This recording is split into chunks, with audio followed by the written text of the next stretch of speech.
went to a restaurant next to the venue and actually had dinner with them Oh, that's before nice. the show. So it was really kind of cool. That's pretty dope. Yeah. So, who are you?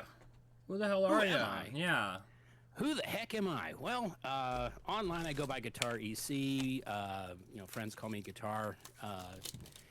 In real life, my name is Eric, and I'm 50 years old. And I like to think I've accomplished a bunch, but in reality, when you look at things, not so much, but more than the average person. So I've had a huge love of music for, gosh, forever, really. I started playing music probably when I was about 9, 10 years old. My parents had this electric organ in the corner, and I would sit at it, and I'd be able to work out tunes in my head, or if there was music playing, I'd play along with it, figure things out by ear. But I never really got into proper music until middle of seventh grade, when there was a need for string bass players for the strings orchestra in our middle school. And so I went to see the thing, kind of got excited about it, and so I started middle of seventh grade, and they started me on the sixth grade curriculum. By the end of seventh grade, I was being asked to play with the eighth graders. So I really picked up music really quickly, and then from there, it spread. Eventually, I started playing guitar, and then got into singing as well. That's a completely different story, all in its own. But yeah, so by and large, I've been playing guitar for about 34 years now, and I've had the opportunity to play in a number of bands. I've done a little bit of session work for some local artists. Yeah, so Yeah, it's quite a lot to do. That's a lot of guitar playing, man. 30 years is crazy. yeah, and I'm the one that's done it. I'm sitting back on, geez, it doesn't feel like, I still remember sitting down trying to remember my first Van Halen licks on a guitar, and then just deciding, you know what, no, I'm more of a Metallica guy, and just start chugging along. But My little brother just started getting into guitar himself. Okay. He spent a lot of time playing video games, and then he started listening to a lot of different music from, of all things, from an anime called JoJo's Bizarre Adventure. Okay. It's been around for a very long time. It's actually crazy. JoJo's has been around since like the 80s, but it's very musically influenced. Like the main guy's name is Dio, as in Dio Brando. yeah, Dio Brando, like from Dio Brando. yeah, like it's everything That's in it a is very anime name. Let me tell yeah, you. it's very musically influenced, very stylistic. Pretty much all Not of the villains are based on music. yeah, all the villains are based on different musicians or music and stuff like that. It's really interesting. It's not my cup of tea, but you can definitely see where the music influence comes from. And then it really affected my brother a lot, so he got very into listening to things, and he got a bass guitar, and now he's gonna get a regular guitar and start playing that, which is really cool. Well, and I was gonna say, people interested in getting started, definitely start with bass, because bass and drums, those are the foundation that most everything else is built up on. If you don't have a good yeah. rhythm section, you better have like some virtuoso on some instrument somewhere, because without that foundation to work off of and anchor everything down, it's going to be rough. Yeah, drums are really something else. Like bass, a lot of times it's something that for me personally, unless you really hear that person like really bapping out on the bass, it's something that's more underlying, that you notice it if it's gone, for me personally, Exactly. but I don't notice it if it's there. But then with drums, drums are like a whole nother beast in itself. And before I keep rambling on, what were you gonna say? You said Oh, yeah. Oh no, yeah. What I was going to say, as far as the importance of bass, I mean, if you listen to the first two Van Halen albums, Michael Anthony, he's there, keeping everything down. But when Eddie goes off and starts doing his solos, he's having to fill in, basically what Eddie left behind as far as rhythm playing, to go into his solos, because the first two albums they really didn't do a lot of overdubs. So they recorded them basically like a live performance. That's the way that they did those albums. Oh. And so, you hear Michael Anthony, and he's sitting there. He's not just playing the root note. I mean, he's doing a bunch of little embellishments here and there to keep the bottom end steady, but also to sort of fill in the space that was vacated when Eddie started playing his solos. That's really cool. See, this is a lot. There's a lot of stuff like this that I don't know about, which is why I like talking to people that actually know things about music. You know, I mean, it's all those little details about it. And so like to continue on with like drums, for instance. In fact, that album I sent you yesterday. Yes, I've listened to it a million times. It's one of my favorite bands of all time. Cool. And I was listening to it again yesterday and thinking, like, man, those drums, like, that guy might be, he's such a good drummer. Just he's keeping up with these crazy things that are going on in the background, doing his own crazy thing, too. It's like, it's almost like he's playing separately from the rest of them, but it still goes with it really well. At the same time, he's not really taking away from what the rest of the band is doing. Absolutely, yeah. So you really hear the drums clear and on their own, but they're not doing too much from the rest of it. Just goes really well together. Right. I could go on about the Mars Volta forever, though. I've been listening to them since I was like 13. Right. Well, and I'd never heard of them before when you sent me the link. So I sat down after I got the link and I listened to that whole album that you had forwarded to me. And at first I was sitting there listening to it, and then the vocalist came in, and I was like, all right, shades of Geddy Lee. Okay, interesting. And overall and everything, it's a very like a new wave progressive kind of a sound to it. At least that's the way it hits me. And there's one song on the album, I don't know which one it is, but they end up having this section where it sounds like vintage 1960s Santana. You know? Oh yeah. Yeah. Well, they are two Puerto Ricans from California. To give you an idea, very heavy Spanish influence on their music. The one song, in fact, particular, the one you're probably thinking of, is really interesting about that song.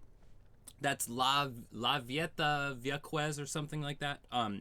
What's really neat about that is when he does that Spanish guitar sound, he's singing in English. And then when he flips around to the, like, would you say more American guitar, he starts singing it in Spanish. And I'm like, it's a really cool little, like, swap around that they do there. It's really neat.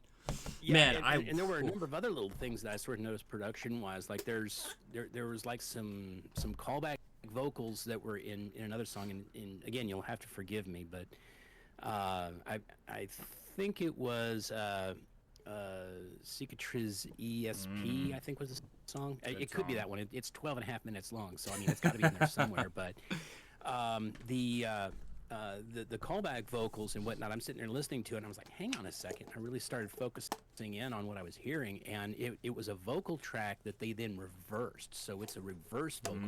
Yeah, they do so many experimental things with their music. Like, all of their albums are like that, too. There's a song. Something that I also thought was interesting on this album was the bass player, what's her name? Ava Gardner. For whatever reason, she was not there for the actual recording session, so producer Rick Rubin got Flea from Red Hot Chili Peppers to come in and do the bass on this album. Yeah, I know about that. Hey, Bill Wilder, what's up, man? Got your homie on here. It's pretty cool. Howdy, Bet. How you doing? Thank you for the suggestion and the connection. But yeah, I knew about that from reading, because I love YouTube comment sections. Favorite place in the world. YouTube, please don't get rid of the comment section. It's the best thing ever. And because that's where you really learn a lot about like the history of bands and stuff. Because people go on, they'll talk about their time going to concerts and stuff. It's really amazing. And so they were talking about that, how they got this guy from the Chili Peppers to come in, which is awesome because Chili Peppers, they're the bass guys. That's what they do. And so to have them come in and do this, and what I'd say is admittedly probably kind of complicated if you've not heard the Mars Volta and you come in like, what the fuck is this? You know what I mean? You mean I'm supposed to keep up with this? And then he does it pretty well. It's like, yeah, it's really impressive. It's good stuff. Well, I mean, Flea is actually a very schooled. I think he actually went back to university for music theory or something. Wow, man, music theory if is I such recall a correctly. beast. So I mean, he's actually very schooled in music in general. I mean, everybody sees naked except for a sock on stage, but I mean he's actually got a lot of book knowledge behind all of that as well. Yeah, I tried to learn music theory for a little bit. I'm not very musically inclined at all, unfortunately. I can sing decently well, but like when it comes to actually constructing and making things, a very difficult time with that. Right. So I sort of delve into music theory a little bit, and it's kind of pretty complicated. It's very dense.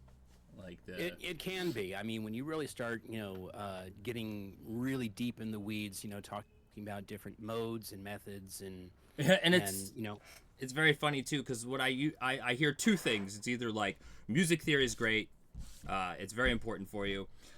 Fuck music theory. That's like the two things I hear. If it sounds good, it is good. That's the only theory you need, kid. Exactly, yeah. And sometimes I kind of get that, you know what I mean? If it's simple, you don't need a whole extra thing into it. But if you want to really get into the weeds, you can do a lot with it.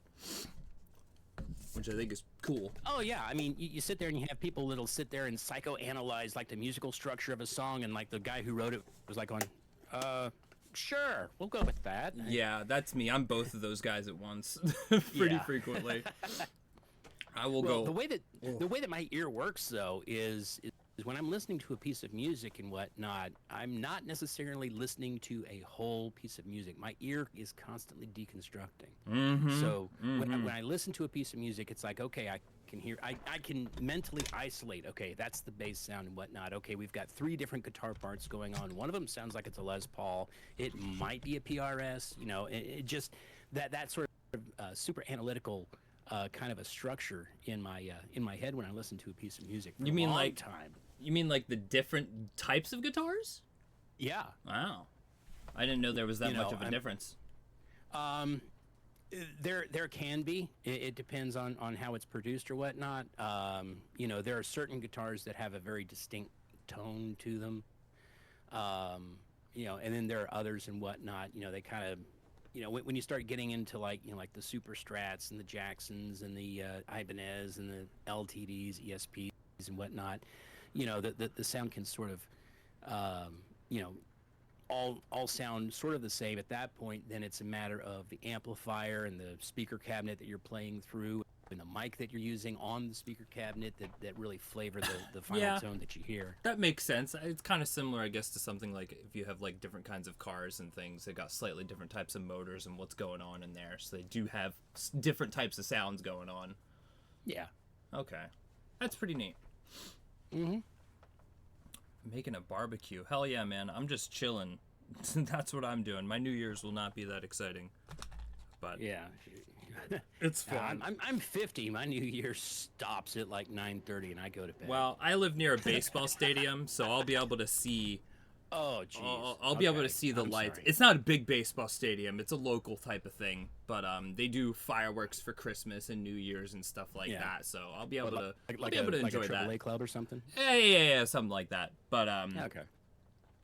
So I'll get a free show that way. That'd be cool. But other than that, I don't really do much for these types of things. Right. I go to work pretty late actually. So going late to bed for me is not really anything. I'm always up really fucking late. Yeah. So I was always a night person myself, but the job that I have now requires me to wake up absurdly early in the morning. Mm-hmm. So now sleeping in is like sleeping until 6 in the morning. Yeah, I'm probably gonna shift if I work on this interview and get this job. Then I'm hoping I'll go to first shift because that's just I work second shift. Whack. Right. I don't know anybody that wants to work on second shift. I've never done it before. I never want to do it again. I get home at like 12 and it's like, all right, I'm going to bed at 2. Then I wake up at 11 and it's like, all right, I've got a few hours till I go to work. Like, no. I want to wake up, go to work, come home, chill, go to bed. That's all I want to do. I don't like this whole in and around. I just got home. I just got to work type of deal. It's terrible. Right. Instinctually, you want to get up. You want to go and do the thing that you have to do, and then when you're done doing what you have to do, you want to come home and finally get a little chance to do what you want to do before you have to go back to bed and do it all over again. You don't want to have to do one of these things where you wake up, you get a little bit of time to do what you want to do, and crap, now I got to go and do what I have to do. And then you come back, and now you're like going, I'm completely off. I had no idea what I wanted to do, and then you're just like, just all messed up in the head until you go to sleep. Yeah, it's like we have this thing called circadian rhythm. I think we should probably follow it a little bit. Yeah. Plus, like, if I get home and then I want to do stuff too, I want to watch some anime, I want to play some video games, I got to prep. Exactly. I still have to, at some point, go on Twitch and download all these episodes to re-upload them to YouTube, because Twitch is not going to hold them forever. They just hold them for a longer amount of time, apparently, if you have Prime. So. Oh, okay. Yeah, at least from what I saw, they're like, these will delete in 21 days. I'm like, what the I thought it was going to stay there forever, but I like YouTube better anyways for the not live content, so taking it as a VOD and throwing it over there is probably going to work out better anyways. Yeah. YouTube's more my dig. I'm very unfamiliar with a lot of how Twitch is. I've been on YouTube forever. I've streamed on Twitch for a while. I haven't had the opportunity to stream nearly as much lately as I would like, but yeah, I started off on Twitch, and you know, this is going to tell you how old I am. And then I ended up moving over to Mixer for a while. Okay. And was on Mixer right up until they just suddenly shut down, and then I moved back over to Twitch. So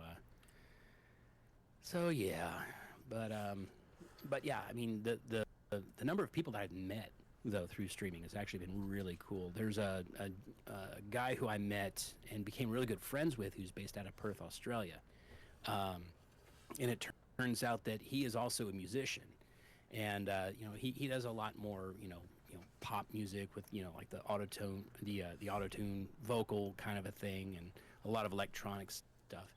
And recently he was actually on stream on Kick, I think, and he was doing some production work on this song that he was getting ready to release. And I sort of popped into his chat and was just joking with him. I said, you know what that needs? That needs like a really hard guitar part. And he was like, you think?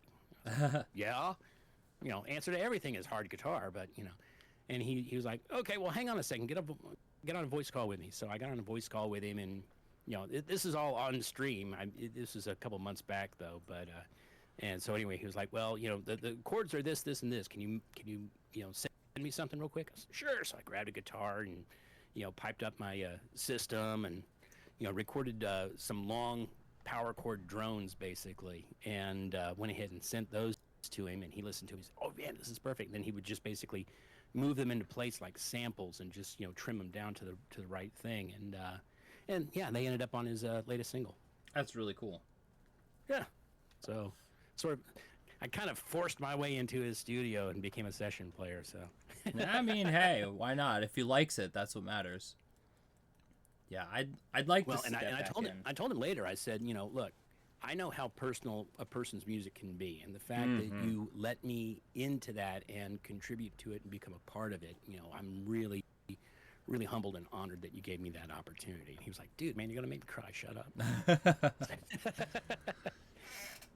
I've got some instruments I need to pull back out, and actually, I was thinking about doing these as live streams of me just practicing the things I have. I have a small keyboard. It's kind of unfortunate. It's a lot smaller than I expected. Okay. Well, I just wasn't thinking. I do this sometimes where I just don't think when I do things. And so I got, the keyboard only has like 48 keys. So it doesn't have like the full range. It's a really shortened one. I think it's meant more for small like DJ type stuff. Now it has a little knob on the side. You can flip it to the other half, the other two sides of the piano.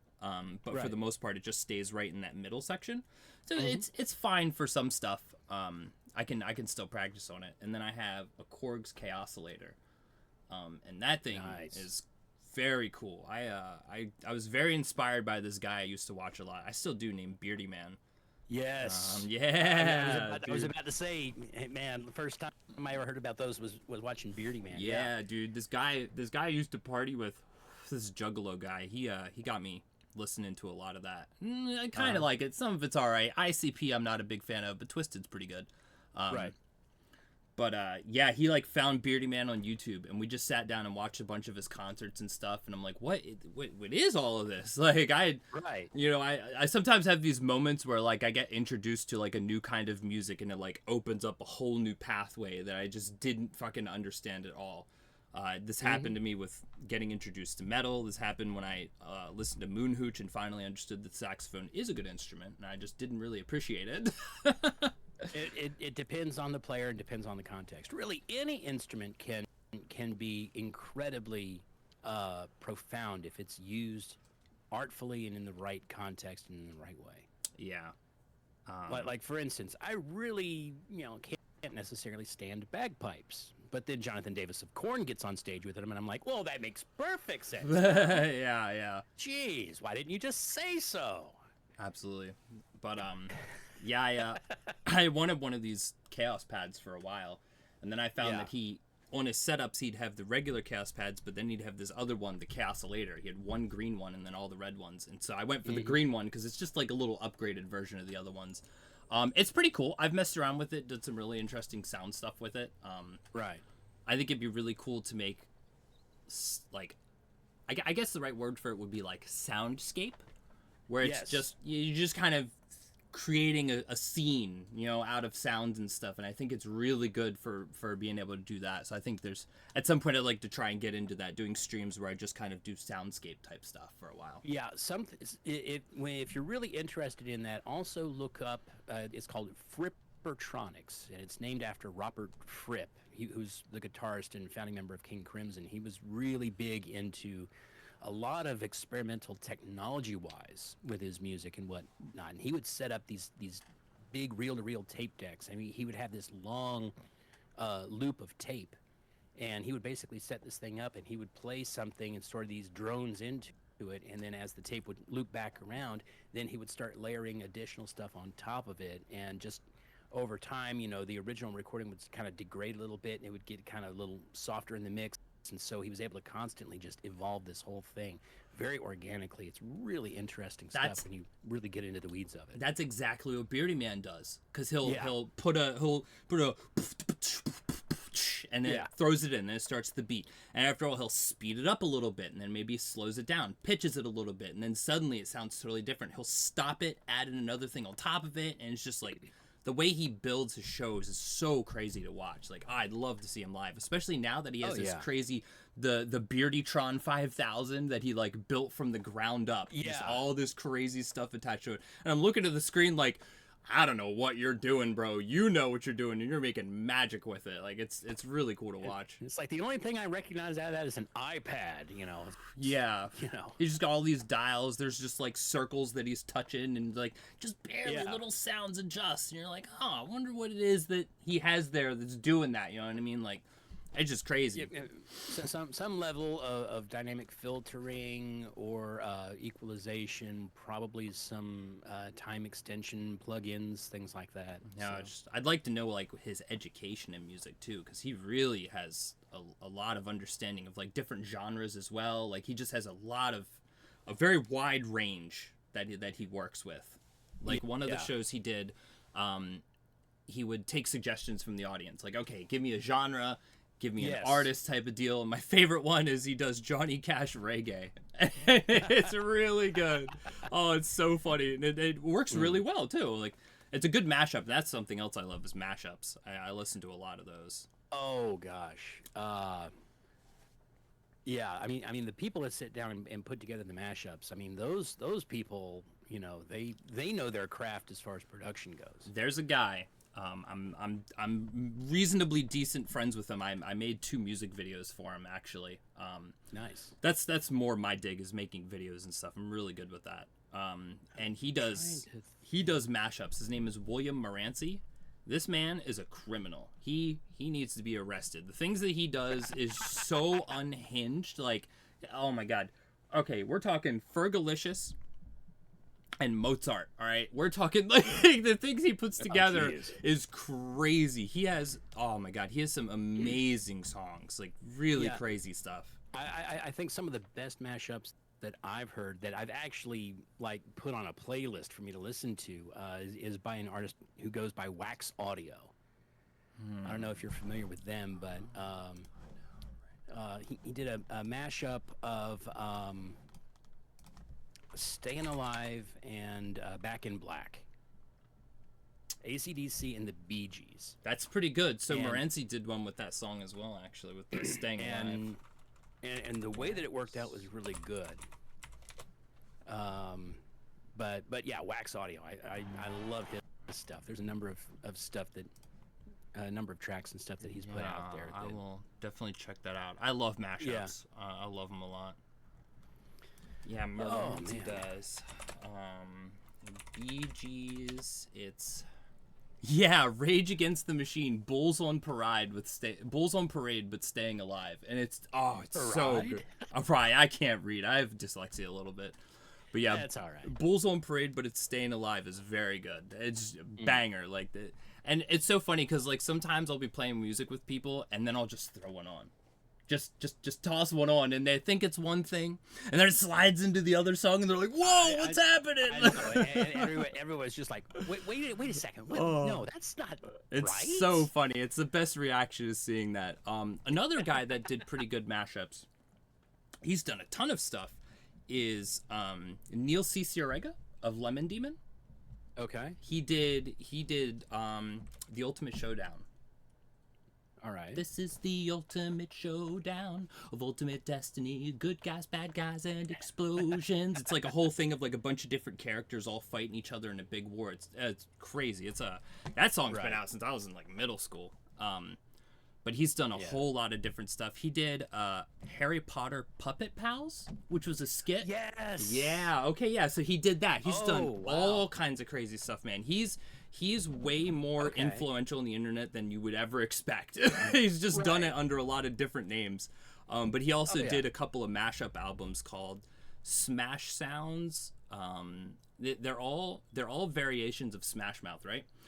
But the thing is, they're all. I mean, naturally, everything is. Yeah, they're all mashups, but in every song, there's a secret hidden part of that song from Smash Mouth in it. In every single song, it's really weird. So instead of a hidden Mickey, we got a hidden Smash Mouth. Exactly, to the point one of them is literally slowed over the entire song.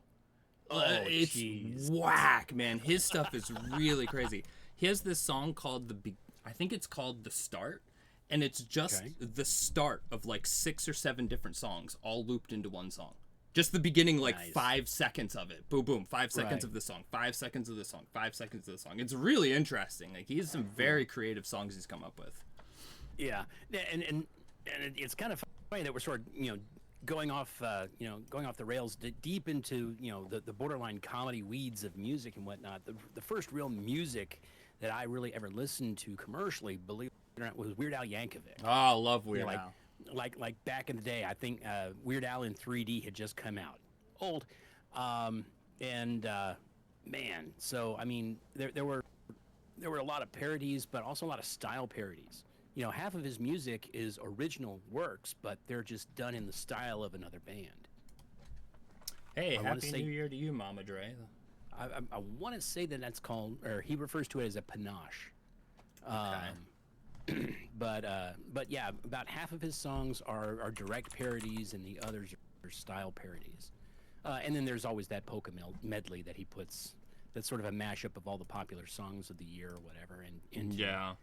But yeah, because that was like my first real commercial music consumption. I've always really been a fan of comedic take on music. Are you familiar with Richard Cheese? Yes, I am very familiar with Richard Cheese. I hated him when I got first introduced. I was like, this is horrible. I couldn't stand it. Why would you do this? Yeah, I was just like, this is... And that was the point where, again, I really didn't appreciate, like, jazz and, like, house jazz and things like that, and sort of big band style stuff. I wasn't really sort of into that, which is kind of surprising because I really like Family Guy. And I love the music from the first couple seasons of Family Guy because it's all that amazing, like, Frank Sinatra, big band type stuff is amazing. Right. But then I think probably like 6 years ago or something, I heard Richard Cheese's cover of Chop Suey. I was like, all right, I changed my mind. Never mind. He's amazing. It's like, all right, anybody who can take that. Yeah. And mash it and mold it and make it into this. And it's just, why did you leave the keys upon the table? Because you wanted to. It's so funny. Because you wanted to. Oh, I love it. I sing, dude. I remember I was singing his stuff at one of my jobs, and I weld, so I'm just under the hood all the time. And I'm just like jamming, singing out to Richard Cheese, and I flip my hood up, and 3 guys are over there looking at me like, nah, man, keep going, keep going. I was like, oh, jeez, oh, you caught me. This is gonna make a great TikTok. Oh, man. Oh, jeez. Yeah. I can't help myself. I love it, man. I jam out to music though. All the time when I'm at work, because I stand a lot at my new job. I'm dancing, moving around, bumping my head, because I always listen to just all kinds of like dancing music, you know, to keep me going at work. Because what I do is a little slow paced. Yeah, frequently when I'll get to work, I'll have my earbuds in and I'll have something playing and whatnot, and I'll absent-mindedly, I'll just start singing along with it. Oh yeah. And like the people around me will kind of look at me and they'll be like, I don't know. You know, and I'm like, look, if you're listening to music along with it, it makes sense. Shut up. Yeah, nobody can hear me at work. Everything's really loud where I am, so I can just be as crazy as I want. Nobody gives a fuck. Everyone has headphones in. There's like, it's me and 4 guys, you know what I mean? And we're all the way across from each other at this huge shop, so I could just be as ridiculous as I want. The only people that see me are the cameras. And they're probably like, who is this guy we hired? I don't know, but he's keeping the production up. He's They're fine. like checking up. Is anybody stealing stuff? No, but there's this weird fucking guy. You seeing him? He's always at work dancing like crazy. Yeah. Oh gosh, dancing with the welders. Anyway, gosh, let me see what else. Lately, I don't know about you, but every now and again, do you sit there and kind of think back to like what you were listening to in school, and then kind of revisit and listen to it again? You know, I mean, your sensibilities of music or your preferences may have changed, but you'll sit there and you'll go back and you'll listen to it, and sometimes you'll be listening to something and be like, man, this did not age well. And then there's other stuff that you listen to and you're like going, why don't they still have stuff like this on the radio? Absolutely. So something I was just listening to recently, I grew up listening to the President of the United States of America. Okay. And I used to walk to school with my CD player listening to that album. Just the very first one. The rest of their music, not very good. I don't know. It doesn't hit like that first album was really gold. Yeah. And on, I believe, the first album review that I did with my buddy Dom, I sent that one, and he was like, I do not like this. I was like, okay. And so I'm going back and listening to it, and there's a couple of songs where I'm like, yeah, this isn't good. And then there's some songs where I'm like, no, this is as good as it was or better now. Like, there's even a song they have about the devil being made of candy, and he's like in love with candy, and he wants to eat sweets and stuff, and I was thinking about that, and he's like describing it like this hot lady with like red rope hair and gumdrop eyeballs and stuff, and I'm like, she sounds like Candy Wife from The Adventures of Flapjack, because Candy Wife looks just like that, and I'm like, oh. So I'm going to make a music video for this at some point. I'm going to go back and get all the clips I can of it, and I want to make a whole little music video of Dude and Candy Wife, because I think that'd be really funny. Nice. And I mean, a lot of what I used to listen to, I still listen to today, because I just spend a lot of time listening to music. So I don't think there's a point where I really stopped listening to very much. I might drop it for a couple of months and then pick it back up again. And now that I have Spotify, I just keep trying to remember all the old songs I can and then adding them in there. And Spotify sucks, and so it won't shuffle all of it, even though I have 1,400 songs in there. I don't know what's up with that. Spotify is kind of ass on the shuffle. Yeah, I was a big proponent of completely digitizing my entire CD collection. So like every CD I've ever bought, I've got as MP3 files. That's good. And I keep them on like a home server. So I mean, I can go at any time of my relative youth and just sort of look through the names of the artists and be like, oh man, I haven't listened to them in a while. Yeah, Pull that out and start listening to it. Preserve physical media, please. Yes. Yes. Oh my goodness. But what was really cool is that when Google first launched their online music streaming, it was Google Play Music. And so anyway, they said, you can upload your files to our servers, and then you can stream your own, files, whatever it is that you've got, on any device that you've got, anywhere you happen to connect. And I was like, cool, because there's some stuff that I've got that you have no clue even exists. So yeah, I ended up doing that, and so I mean, I've still got all that stuff that I can just stream basically at will whenever I want. So that's nice. To go back to before, the things that I wish were still around that we don't do anymore, I've been Okay. railing on this for the last like 8 years, man. Record scratching. I miss that so much. Record scratching goes so hard. And there's Yeah. so many things that you could do with it, and it's just not, it's gone. The only one I can Well- think of, and I don't know if they still do music anymore, is a band called Birdie Nom Nom? Birdie Nom Nom. Yeah, some weird French band. I only know because I was shown one song by a buddy of mine. And they just do record scratching. They make their music out of record scratching specifically, which is pretty cool. Interesting. Yeah, it was a very cool song just one song I know by them that I really like a lot.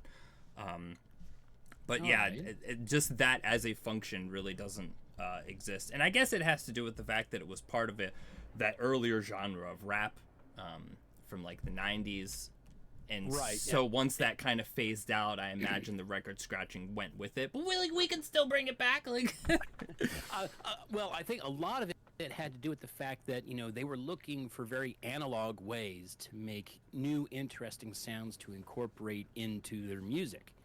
And with the development of digital technology and digital sampling, and with the technology maturing the way that it has and becoming increasingly accessible, you can basically, sound engineer any sound that you can think of relatively easy.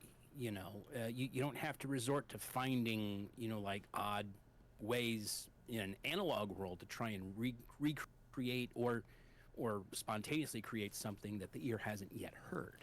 yeah, So- the AI music that exists is already ridiculous too. We're getting even further into that now because there's some of that I listen to, Right. and it's AI singing, not the music part, but they can do the singing very well. Like I'm listening to SpongeBob and Mr. Krabs like drill rap. It's crazy. Yeah. Okay. Now, I will say there are some websites that have generative music in addition to words. And it's interesting because you can, I've experimented with it a little bit, and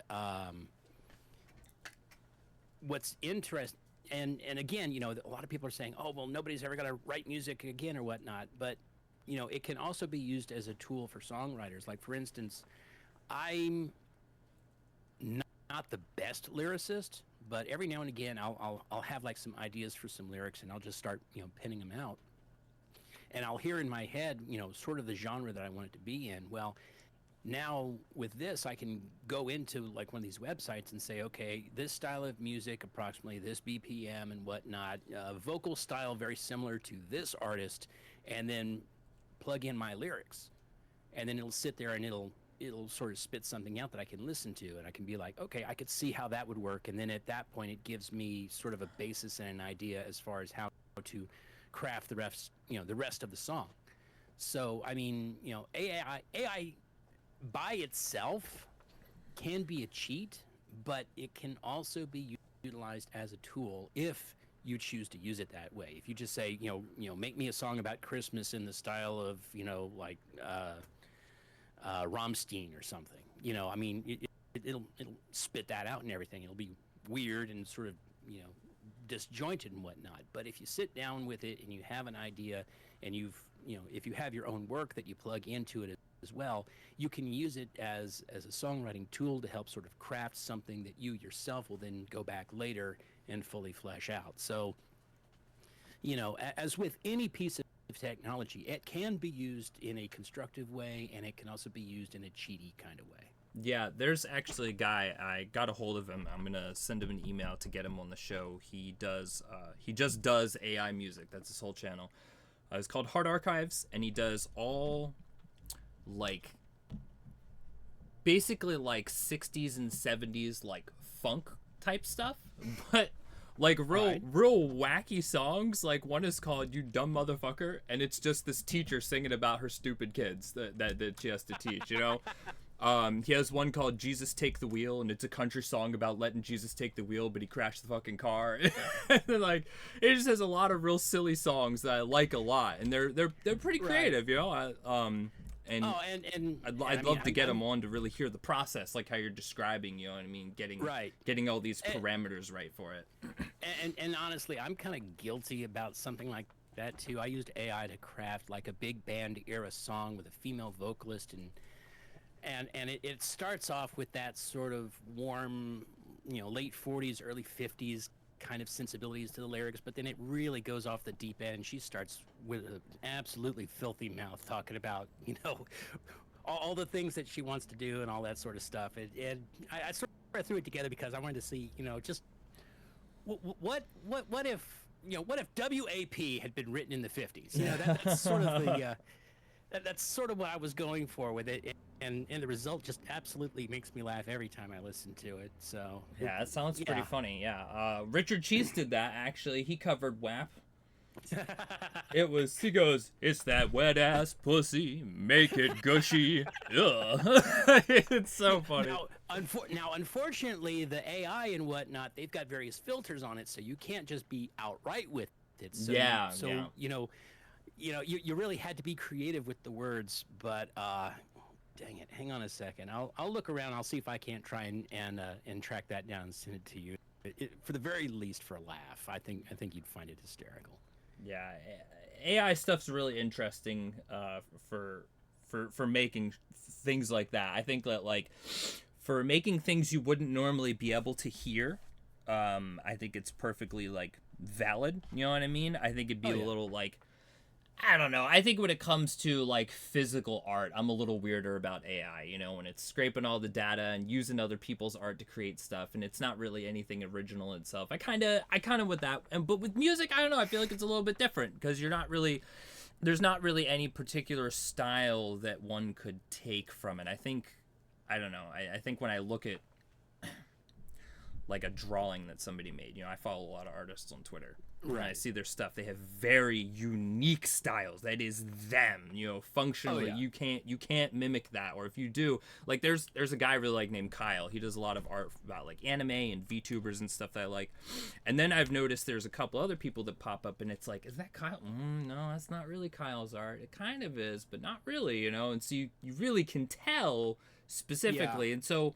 But then when it comes to music, I mean, I guess with music too, you can still tell particular sounds, but I think it's more you have particular sounds. I mean, if you have something that is genuinely transformative for the music scene as a whole, inevitably, very shortly thereafter, you're going to start seeing a lot of other similar acts that are going to sort of pop up in the genre and whatnot. So.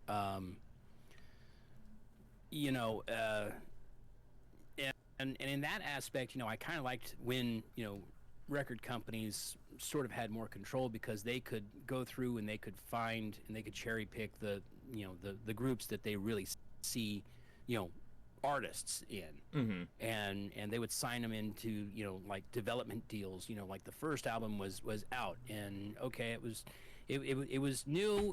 We didn't know how to market it, but we put it out there. The second album and everything, okay, we're starting to build on it and everything. The production level's starting to go up. The songwriting is starting to get a little bit better. Musicianship and everything is really starting to shine through. But by the time the third album came out, that was when, all of it was really starting to come together, and then it becomes this big juggernaut. Today, you don't have that anymore.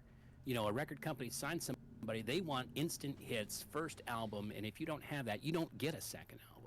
And nowadays, with YouTube and Twitch and everything else, you can just do it yourself. You know what I mean? You don't need a record company. Throw up a Patreon, throw up whatever pay service that you want. You can sell everything directly. You can have a personal company produce everything. Like yes, you can self-publish anything these days. I mean, you could write your own book and get it printed and sell it yourself. You don't need a large publishing house anymore. Now maybe for distribution. Then, but. Yeah, but even then, you could probably do it through Amazon. Amazon has publishing. I wouldn't be surprised if they have a way for art.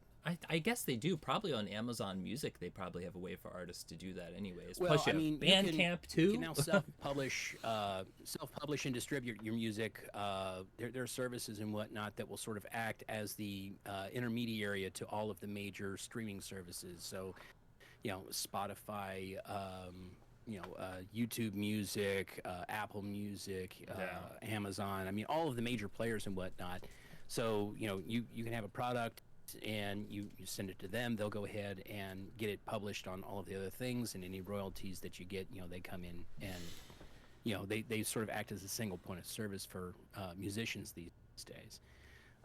And really, the big place to get noticed is going to be on a lot of your short form video things, like Instagram, YouTube Shorts, TikTok, those sorts of things. That's where musicians these days really start to get noticed because they've got such a broad audience. The downside of that, though, is that your audience may be very filtered. They look for people like you. You're not going to break out and break open. You're going to have a very curated group of people that are drawn to you and whatnot. So you're not going to have broad, market success. Yeah.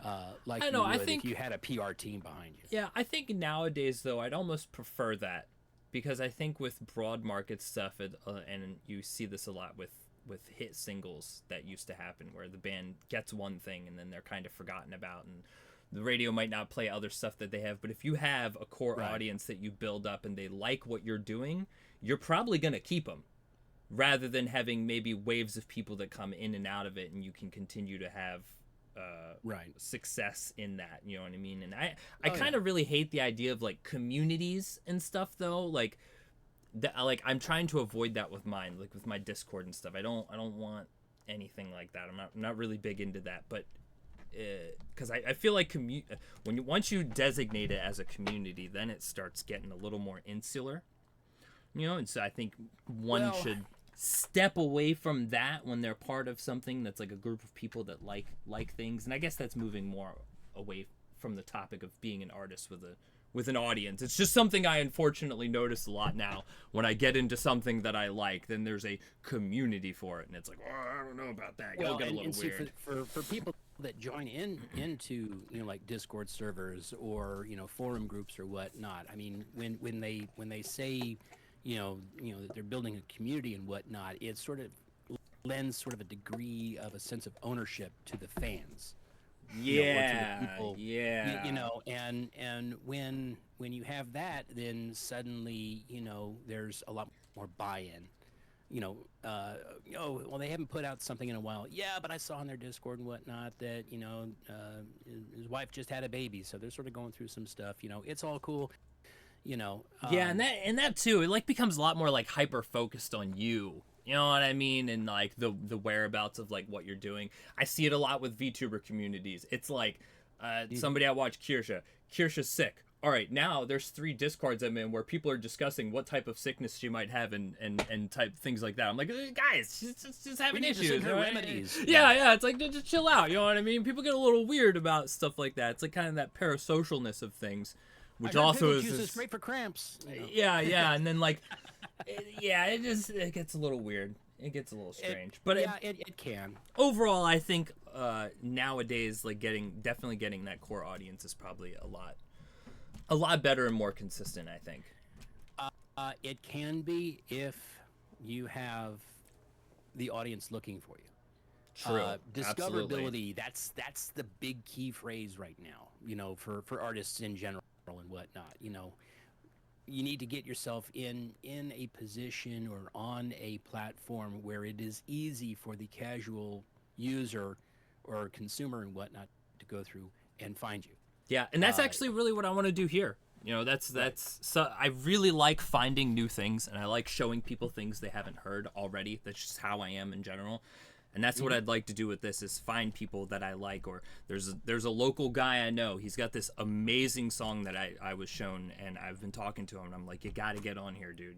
People have to hear this. It's really good guitar, really good singing. He did it all himself. Like, it's very impressive. I'm like, you got to have more people listen to this, man. And that's what I would like to do.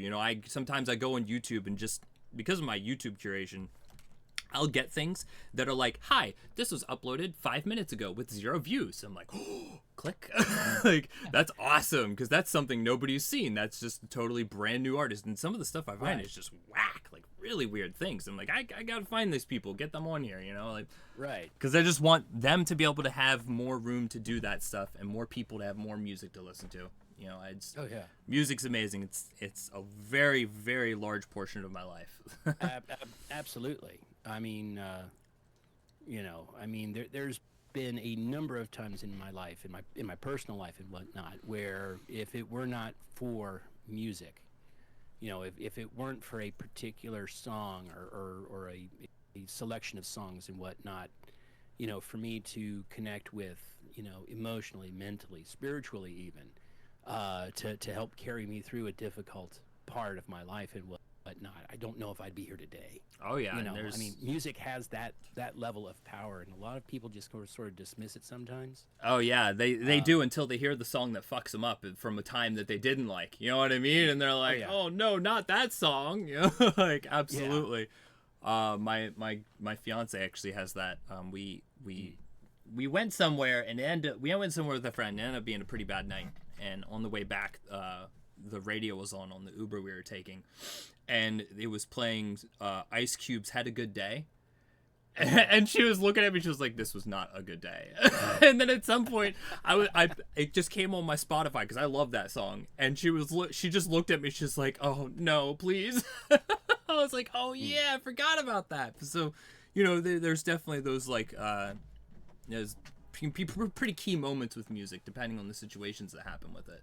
Oh yeah, or not even necessarily, key moments in your life or whatnot. But I mean, sometimes there are pieces of music that I'll listen to that will just incite an emotional response. Doesn't matter what emotional. I mean, life could be going great for me and whatnot, but if I listen to this one song and whatnot, it brings up this well of emotion and whatnot, and it just allows you to vent that emotion out. Mm-hmm.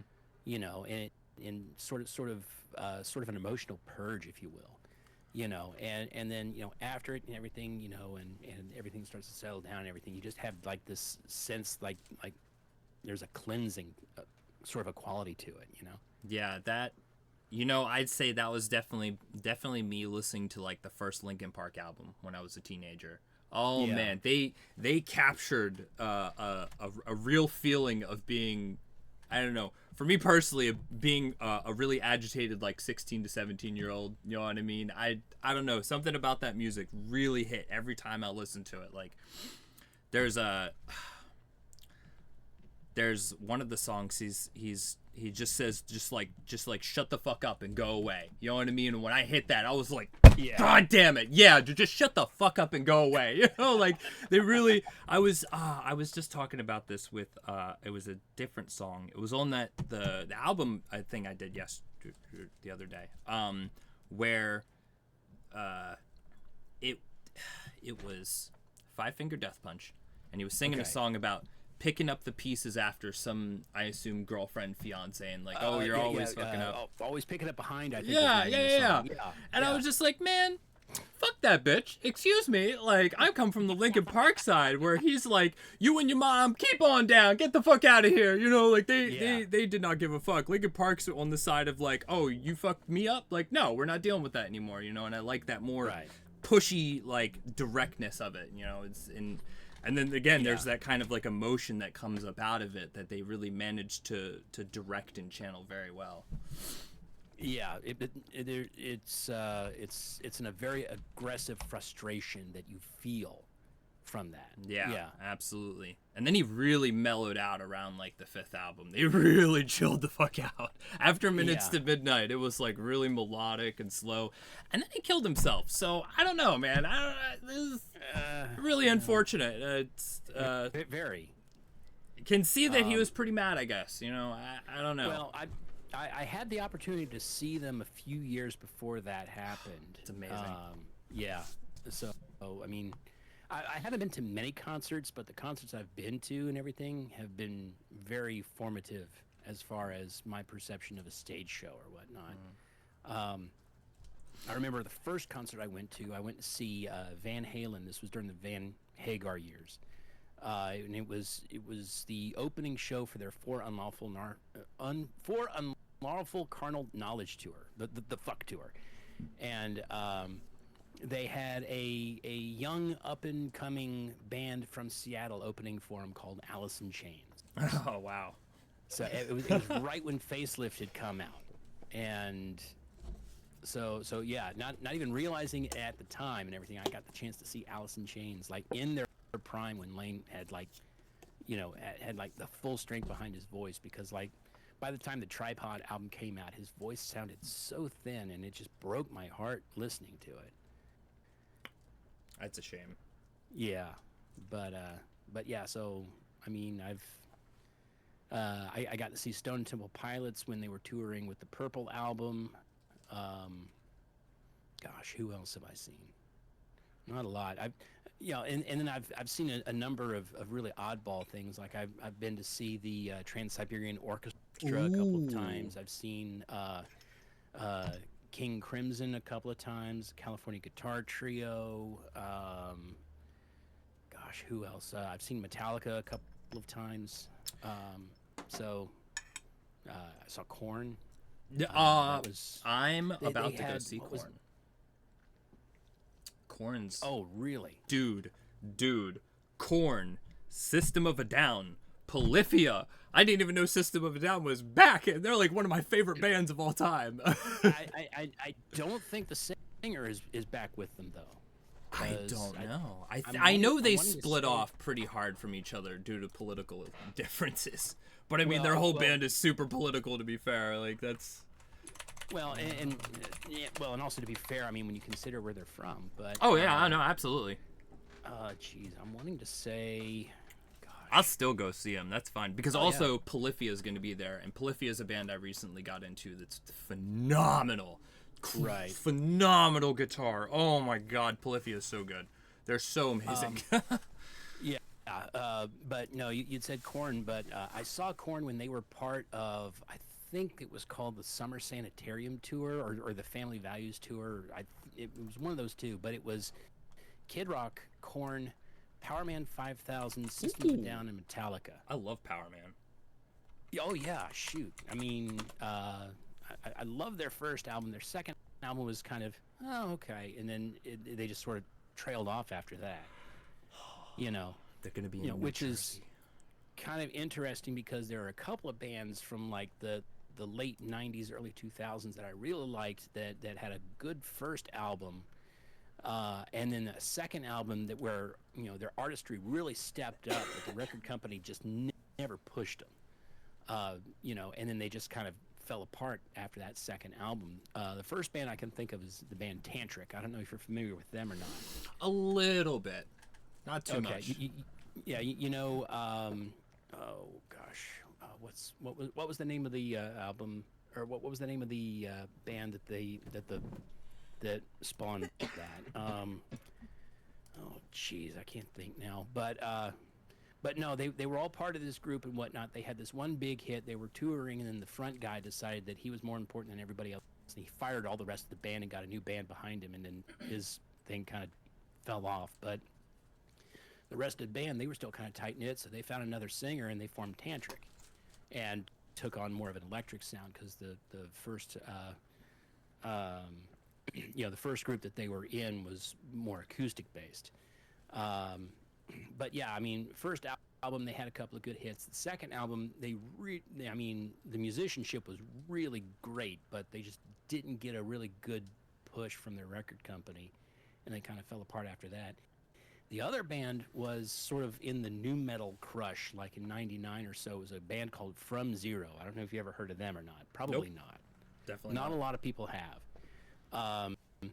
First album, they kind of had a little bit of a hit, and then they did a second album. The second album was really, really good. Musicianship there. The vocalist is absolutely incredible. But again, they were in a weird spot. They didn't have a good team behind them. The record company really didn't know how to market them, and they ended up falling apart shortly after. But that second album that band put out was really good. That's one of those albums that you can just sit there and put on and hit play and just listen to the whole thing all the way through. Yeah, there's a couple of albums I have like that. Like the one I sent you, that's one. Yes. Because, I mean, they even do that in there where they continue it on as it goes and set it up for the next song. And just, I can't. If I sit here, I'll just go on and on. That arguably might be one of the greatest albums of all time that I've ever listened to. Like for me, it's just as far as like the construction, all of the songs, the just how it all sounds, the things they do with it, especially sort of it's compared as well to their other previous albums, because they've done a lot of albums actually. Mars Volta's been around for a while. Yeah, well, I was gonna say the album that you sent me, that was their first full-length album that they put out. Yeah, it's so good. It's so amazing. Bedlam and Goliath is really good too. That's the first one I actually listened to. I would like to try to see them live because they just dropped a new album after like 10 years of nothing. They dropped this really crazy acoustic album that was super chilled out. I almost didn't like it at first. I was like, I don't know how I feel about this. And then like I went to work one morning and like just put it in again and was like, nope, this is good. This is actually pretty fucking good. It's really good. Wait a second. Oh yeah. But yeah, I went and saw a couple of live shows this year. I saw Death Grips. Okay. Crazy. Death Grips is ridiculous. It's more of a very internet famous type of band from Sacramento. It's just this really aggressive dude, a really aggressive drummer, and a really aggressive keyboarder. Really, really aggressive. Very like it's I did not like Death Grips when I first heard it. I was like, this is poo-poo ass garbage. I don't like it. It sounds terrible. It hurts my ears. I can't do it, man. And then I heard like a mashup of them and another song I really like from an artist called, I don't think it's Windows 90. Oh no, the song's called Macintosh Plus. It's a vaporwave song. And so I was like, ooh, it's pretty good. I kind of vibe with it. And so I heard a couple more Death Grips mashups. And then I went back and listened to Death Grips again. And it, again, is one of those things where I didn't like it at first. And then it really got around it. And I'm like, no, this is really interesting. Like, it's crazy, experimental, aggressive sounds that just, like, hurt, but it's good. Like, it's really good. And so we went to see the concert as a birthday present for my brother. Mm-hmm. And it was so intense. We were up in the rafter seats, and they were down pretty far down from us on the stage, and I could just feel my chest rumbling, dude. For 2.5 hours, we got in there, and the drummer was going. They only paused, I think, 3 times, and it was for like a few seconds in between. And other than that, that drummer was just fucking slamming away, dude. And the keyboarder's just doing crazy stuff. MC Ride's up there just, yo, dude, just doing his crazy shout thing. And I'm just like, wow, dude, it was so intense to listen to. Like, it was very crazy. Very, like, I don't want to say primal. Primal feels like the uppity college way to explain it. But, like, it's just really, raw and aggressive. Like, oh, it was so cool. I mean, primal is a great way to describe it because, you know, it's one of those things where, you know, your higher functions shut down, but yet you still feel this, this energy, this emotion from it. So no, primal is a perfect way to describe something like that. Yeah, it's really good. We also saw, very recently, Tropical Fuckstorm, which is this whack Australian band that I really like.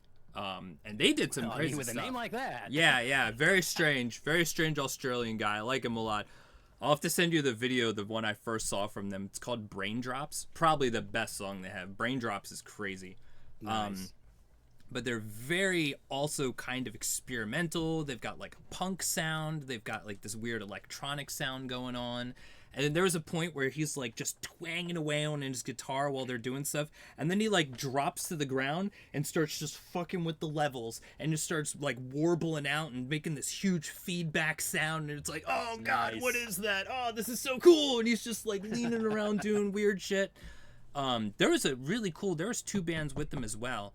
One of them was, I really got to go back and find the concert so I can find their name, because I literally and it was standing room only, so I just stood there, like leaned up against the rail and just closed my eyes and was lost for like a half an hour, because they just had weird little instruments and weird sounds and things they were doing, and just slowly building up and progressing and just building up and just adding sounds and going. And there's this guy on a fucking hurdy-gurdy strumming away on this thing, dude. I'm like, wow, dude, it was so cool. Like, I don't know what they were on about, but it was really fascinating stuff. I really liked it. Kind of reminded me a little bit of, Lung. I don't know how to pronounce it. Some crazy Viking I band. know the group you're talking about, though. Yeah, it not Viking. They're like Mongolian metal or something. Yeah, it kind of Yeah. reminded me of something like that, but not Mongolian. You know what I mean? Whatever it was Okay. they were doing, but it was a Right. similar vibe where you're just kind of sitting there taking it all in. You know, it was really cool. That was really awesome. death metal. Yeah. There's man, somebody just showed me an Indian power metal band or Indian like sort of death metal power metalish band. This is really good. I don't know That's their name. interesting. There's like one song they play a lot when we go play Magic on the weekends that I like a lot. Okay. Cool. There's so much crazy music out there. I've kind of found that right now a lot of young artists and bands and whatnot are trying to find anything and everything that sounds absolutely nothing like what is on the mainstream right now. I mean, they're reaching for anything, odd instruments, weird tunings, odd sounding effects, just something that doesn't sound like everything else that you hear on the radio. Oh yeah. You know, and I don't even listen to the radio I kind anymore. I kind of see this sort of like as an underground uprising, against the the corporate, like the 3 or 4 top songwriters that write songs for practically everybody these days, and the 2 or 3 major producers and whatnot who produce all of the pop hits these days, and the sounds are all the same. And I swear to God, if I hear any more auto tune, my head's gonna explode. These so you've got a lot of these young up and comers that are just trying to find the absolute antithesis of everything that is out right now, because it's music these days has become extremely homogenized. I mean, you've got the same chord progressions. It might not be the same key, but same chord progressions and whatnot. And you're starting to hear a lot of people being influenced and drawing more directly from music from 30 or 40 years ago. Gosh, I saw a video on YouTube, or maybe it was a TikTok or something, where somebody was saying, are these artists stealing from these original artists and whatnot? And they'll sit there and they'll play some modern song and whatnot, and then they'll cut to like a song from like the 80s or early 90s, and it's the same kind of a pattern or chord progression or whatnot, and you're doing it back and forth with a bunch of modern artists, and you're like going, well, I don't know. I don't know. I'd almost I'd almost say that's kind of a product of the function of music, because this is why mashups work. Mashups work because you could take things that are of similar chord progressions and similar beats and put them together, and they sound very well together, because there's just a lot of stuff that's pretty similar. There's a song by who is it? Glass Animals. And I swear, every time I hear the beginning guitar, it's literally just Sugar So Fly. It's the same part from Sugar So Fly, but it's in this. And I listen to it over and over, and I show people, and they're like, I don't know, man, I don't hear it. I'm like, no, I'm telling you, it's right there. Like, I hear it. I'm not fucking crazy. Like, it's the same thing. But I can't be sure. And behind you, you've got the cork board with all the pictures and the strings and interconnecting. I've lined them up in my video editor and been like, it's there. Now, I don't know if that was on purpose or if that was pure coincidence. You never know. There's another song I hear that I swear it has a piece that's like from Dark Horse from Katy Perry. I'm like, it's gotta be, dude, but I don't know. It could just be that we've landed on very similar sounds, because I think with music, functionally, there could be a limit in some places, and so there's a point where probably a lot of people hit that and then end up overlapping. Yeah, and that's why it sounds like you're stealing from other people, but it's like, no, motherfucker, it just, it's just what happens. well, I mean, in Western music, the standard tunings and whatnot, you've got 12 notes. That's it, yeah. You've got 12 notes and everything, and there's any number of combinations that you can put those together, but there's some that intrinsically, going back to music theory and whatnot, they don't sound right when you put them together and whatnot. And so, like, these new musicians and whatnot are like going, screw if it sounds good or not and everything. It's original, it doesn't sound like anything else. It's blah. Just put it all out there, and so I mean, I think this is why I really like prog. I love prog as a genre, because prog always takes the things that you're familiar with and switches it up and does a lot of shifts between things. So maybe you might hear a similar chord progression, but you're also going to hear like a bunch of other things. Like Periphery probably one of my favorite examples of prog. I yeah. love Periphery. We went and saw them twice actually. They're probably one of my favorite bands as well. Or when you start getting into things like polyrhythms and key changes, and you've got a drummer that's playing in 5/8, but the guitarist is doing 7/8 and whatnot. Which is also why sounds like absolute chaos. But then there's this point where everything just synchronizes right back, and it just sort of kicks off again from there. A really good example for that is breakcore. Breakcore Yeah. is so good. Like, it's when you hear like a crazy drum kick that like rapidly shifts up and down and then breaks itself off and glitches on the beat with this crazy keyboard, and I'm just like, like, it's, man, really good one for that is Igor, Igorrr. It's yeah.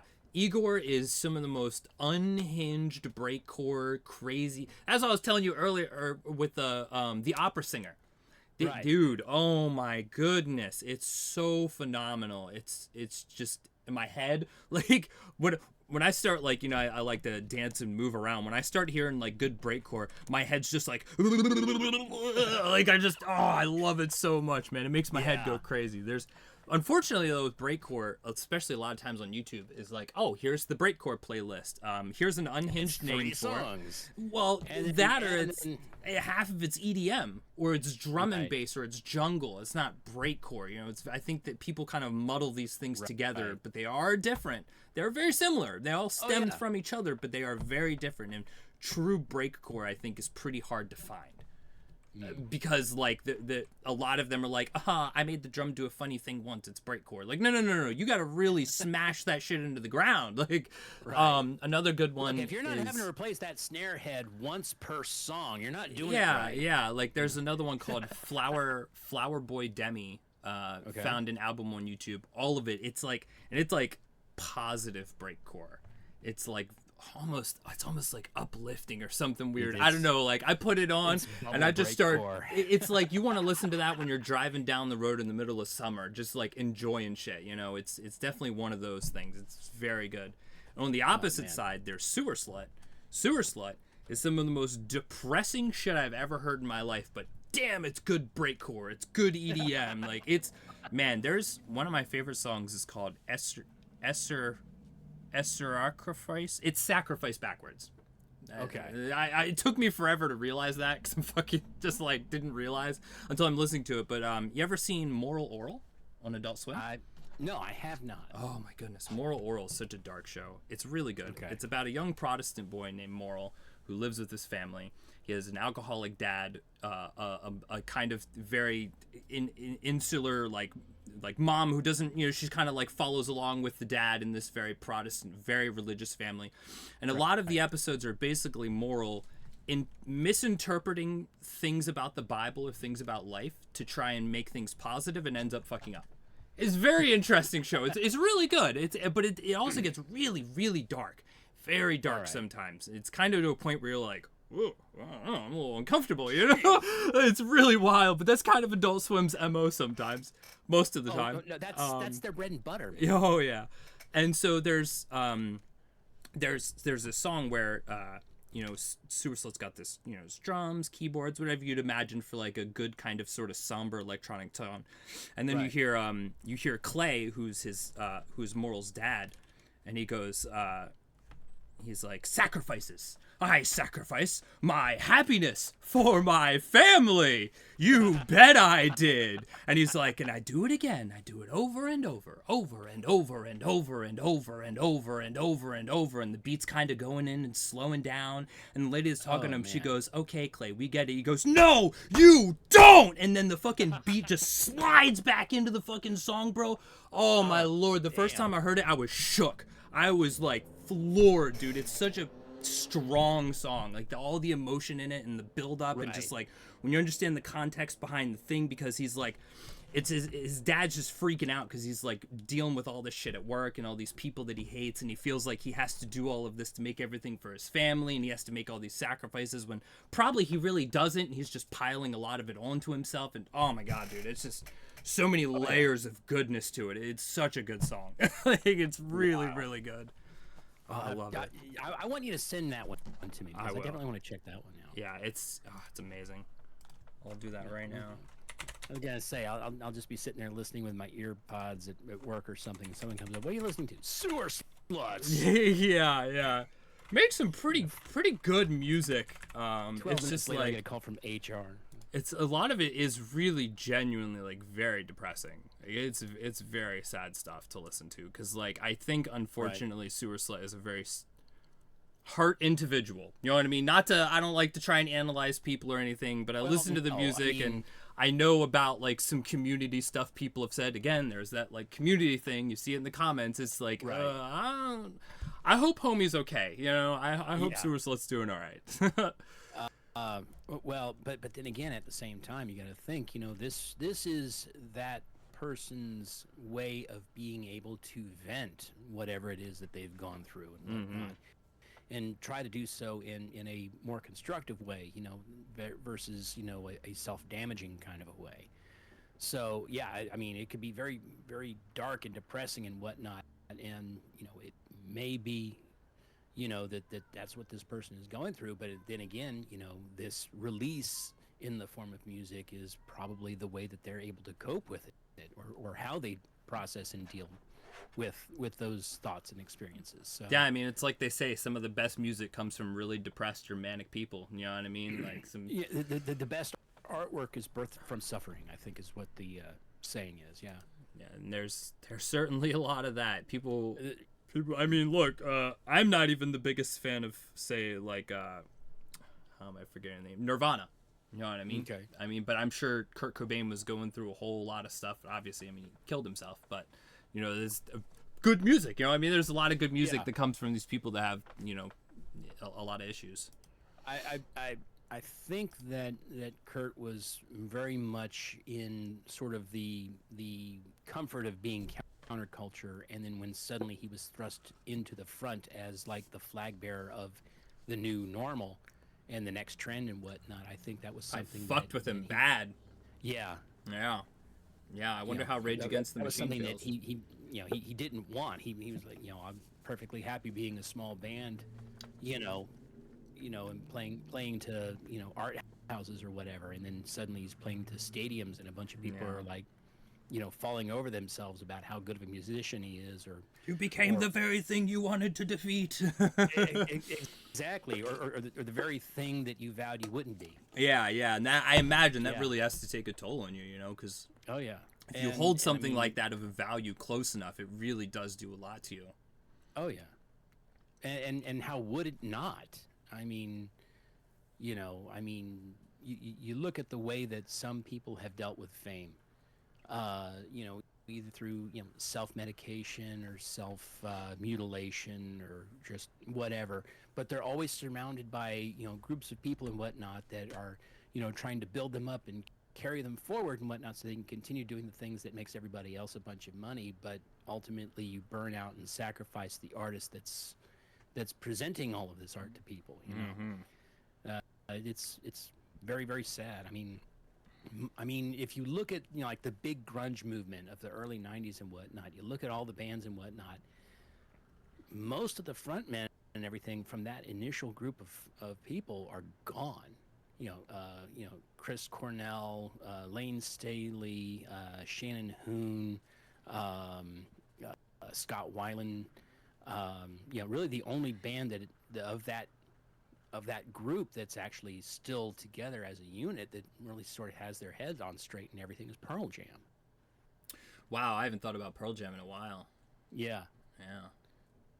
So I mean, you know, when you sit there and you look at it and everything, it's just it's one of those things where, you know, it was sort of like an underground counterculture thing that one record exec found, and suddenly all the record execs wanted something like that because that was the new popular, and the whole scene blew up, and unfortunately, you know, there were a lot of people caught in the explosion, unfortunately. Yeah, and then on top of it, also, there's, you know, shady dealings when you get up into that area, too. You know, because once you become famous, you start getting in with I mean, look at how we're seeing with things like potentially Jay-Z, with P. Diddy, you know, with like all these musicians and people that worked with these musicians and stuff, and it's Suddenly, they're like, no, I never worked with them at all. Yeah. Once you're in it, and you're like, oh shit, man, I'm surrounded by some fucked up people. You know what I mean? That probably also does something to you, like. Oh yeah, and see that, and it's funny because there's sort of an inside joke, you know, in you know the whole music genre and whatnot. The joke being, do you know how you make a small fortune in the music industry? You start with a big fortune. You know, because you know you start with a lot of money, and by the end of it, you'll have a little bit left. So it's kind of crazy these days, but. Yeah. Which again is why I definitely really like that people can now go off and do the music themselves. You don't have to get involved in that crazy stuff. You don't have to go sign yourself up to a contract if you don't want to. You can just do your thing. Now, the downside of that, though, is that now you've got, you know, big corporations and whatnot that are buying up all of the little venues and whatnot. That's true, too. And it's getting to a point now to where, you know, they're going to get their money one way or another. You know, I mean, okay, you release your music, you build up your fan base, you do it all yourself and whatnot, you're self-producing your own merch, all of that sort of stuff.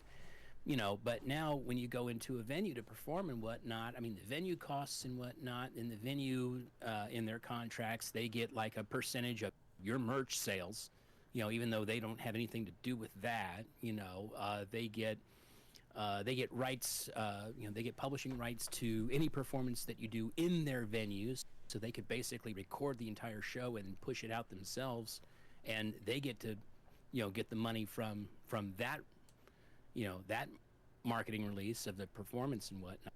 So I mean, there's all kinds of shady deals and everything going on these days. It's really really difficult being a musician these days, unfortunately. That's crazy. I didn't even really know all that.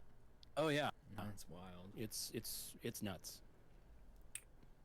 Man, just let the people play their music. Honestly, like, yeah. There's you know, I was just thinking about this. I don't know why, but there's something I just recently discovered. I'd like to get into. This is total topic shift. So there's an artist I found called Yo Yuppie or something like that. I don't know, something Japanese. Anyways, it makes Vocaloid music. Are you familiar with the Vocaloids? I am not. I will have to look into that. Okay, that's been around for a pretty long time now. It's just, for a long time, it was used for just making, oh my gosh, like covers of songs and stuff. So basically, it's a text to speech, but like a singing text to speech. The most popular one is Hatsune Miku. She's a long blue-haired little anime girl. And people use her voice to make all kinds of different songs. Gotcha. And it's pretty astounding the amount you can do with the Hatsune Miku and these other Vocaloids. It's really impressive. And so he made this really crazy metal album. It's absolutely ridiculous metal album.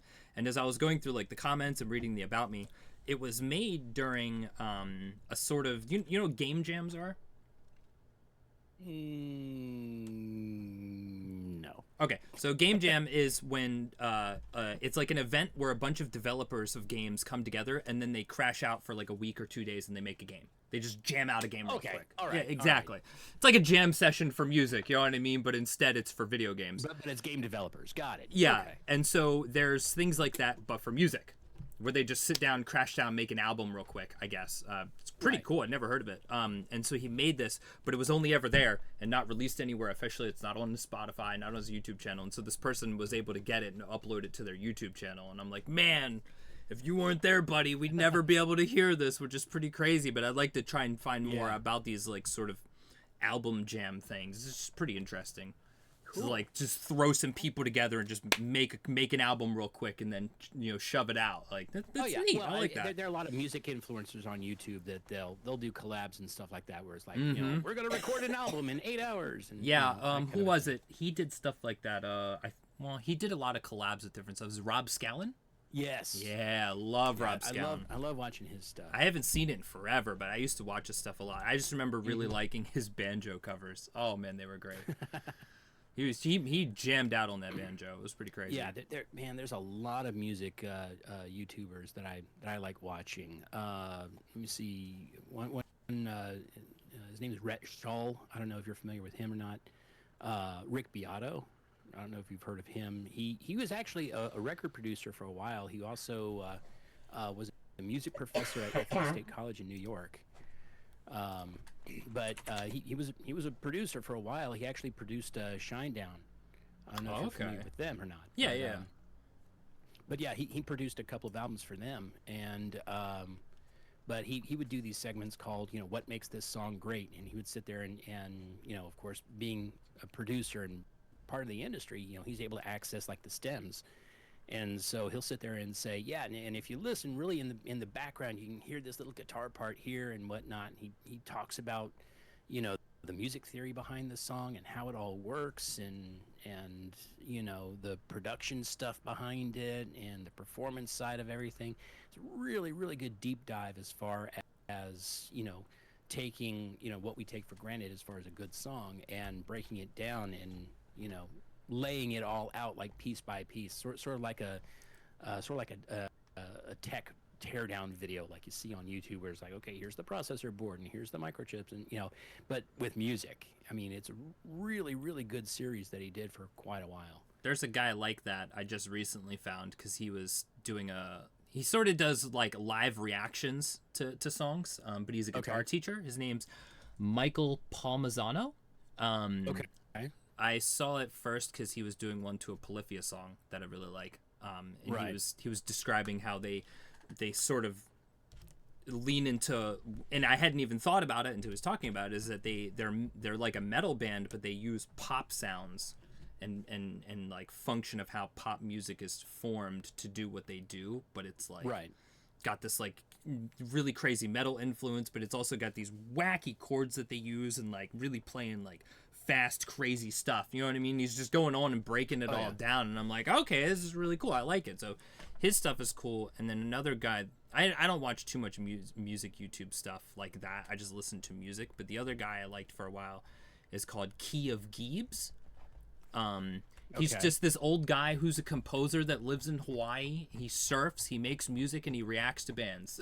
Like, it's really cool. He's a super chill guy. I'd like to try and get him on at some point, because he's just a real laid back guy. He does Twitch live streams as well that I've watched a little bit of. Oh, cool. But yeah, they're both pretty cool guys. Now, strictly for the entertainment value, there's one YouTube channel that I really love enjoying. I enjoy watching, and my son and I will watch it together because he and I will be familiar with the songs, but it's the Charismatic Voice. I don't know if you're familiar with her or not, but she is a trained opera singer, and she is reacting to like hard rock and metal music. Okay, I see. Which does not use a lot of the same vocal techniques and whatnot as she's been trained and used to. The best video on her entire channel, and I implore you to take the time and watch it, is she reacts to Ginger. Dude, I was just gonna say, I scrolled down and I saw that. I just found that. I just found Ginger recently. Specifically, it's that song Pisces that she does live. Yes. Tatiana, oh my god, dude! I'm like, she's got a react video to that, dude. And that it video is so incredible. Good. I mean, you can just search YouTube for for Ginger Pisces reaction, and you've just got like half a day worth of entertainment lined up. Oh yeah, because I think I was like playing Magic at a buddy's house, and we just had YouTube playing, and I was like, click, why not? And she's like singing. I'm like, oh, I'm liking it. A little kind of drums are going behind it with the sort of a laid back vibe. Yeah, I was like, ooh, and then just and I was like, whoa, like where did that come from? And the guitar's doing this, just like do do do do do do do, and I'm like, man, this is fucking banging, dude. Like, I know, right? Then I went and found another song they have that's it's really good. Hang on, where's my Spotify? Yeah. Called, I'm pretty sure it was about the lockdowns, actually. Mm-hmm. Oh man, Ginger, please. Yeah, Jinjer, I think. They are songs I've liked, 4 of them. Wallflower. Yeah, Wallflower is really good. Yeah. just the way she sings it. I think they had a different singer at some point because I was listening to some other songs, and if it's the same one, she sounded totally different. I think it was Exposed as a Liar. I think she's the only singer that Ginger's ever had. Okay, then man, she sounded way different in this other album Yeah. I have clicked like on here. Yeah, but good stuff. Yeah, Ginger is really good. Oh yeah. And it's the thing is, like, I don't find there's like women singing in metal is few and far in between. Mm-hmm. And for me and things I like, it's like Ginger and In This Moment. Man, In This Moment was so good. I love them. Oh, and of course, Nightwish. Yeah, Nightwish. Yeah, Good. Nightwish. Good stuff. Because she was also trained opera over top of Yes. Finnish power metal. Hell yeah! Like that's a match made in heaven. Yeah, and sort of the precursor, all that. Of course, you have to mention Amy Lee and Oh, Evanescence. absolutely. Yeah, Amy Lee I is so remember good. the first time that I heard that, I was like, whoa. Yeah, my sister know. listened to a lot of Evanescence, so I'm very familiar. I like Yeah. them a lot. And again, first and second albums were just great. Yeah. Never really paid attention to much after that. Yeah, I not that I can recall. Yeah. But yeah, man, Evanescence was very good. I also like Flyleaf. Flyleaf's pretty good. Okay. That's a Christian rock band, actually. They do the song All Around Me. She's like, I can feel it all around me. Something. It's really good. It's a very good band. Man, you're gonna make me have to start looking up some stuff. Yeah, I have a lot of music that I've listened to. Gosh, let me think, because there were a couple of other, like, quote unquote all girl bands and whatnot, but they weren't, they're not like the girly bands that you necessarily think of. Eyes Set to Kill is pretty good. I saw them live. Okay. A buddy of mine took me to their show. See, And I I'm not remember sure my after the age, 'cause show I was they thinking like Kitty and Yeah, Kitty's okay. They're okay. I've listened to them. Yeah. They're fine. I don't know. They're not really my thing. yeah, but there was another band now and I can't think of it. You want a lot the of good Donnas, that's who it was. The Donnas. good female singers actually. A lot of them are Oh, yeah. coming out of Japan.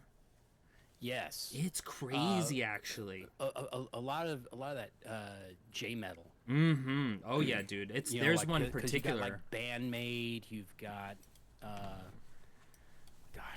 what are some of the baby metal? A lot of weird stuff and everything. Mass of Fermenting Dregs is a Japanese band that I found. I only found this one album. I haven't listened to much else, but this one album is really, really good. She's an amazing singer. It's more like rock than like metal per se, but Right. it's very good stuff. I love it. I also hear a lot of that from watching anime. I watch a lot of fucking anime, and there's a lot of female singers going on in there, from the opening themes and the ending themes. In fact, one of my favorite ones is it's this real dumb show called Asobi Asobase. Very silly show just about these girls that are like in a club at school where they just like play games and are really unhinged and shout at each other for really weird reasons. It's a very strange show. But the beginning of it is this really lame, super dorky ass, like, cutesy opening, and the three girls in those shows singing about like their friendship and going to school together, and it's just lame as hell. The ending song is a really hardcore prog metal screamo song that they're singing in and screaming into, and they're singing and the girls sing about how angry she is that she's not cute enough at school to be popular with the boys. And it's dumb, but you can't understand because it's all Japanese unless you like Right. see the context of it. But it's such a whiplash from the beginning of it to the end when it's just like just this crazy fucking guitars and screaming. You're like, whoa, where did this come from? Like it's really good. But yeah, it's very good stuff there.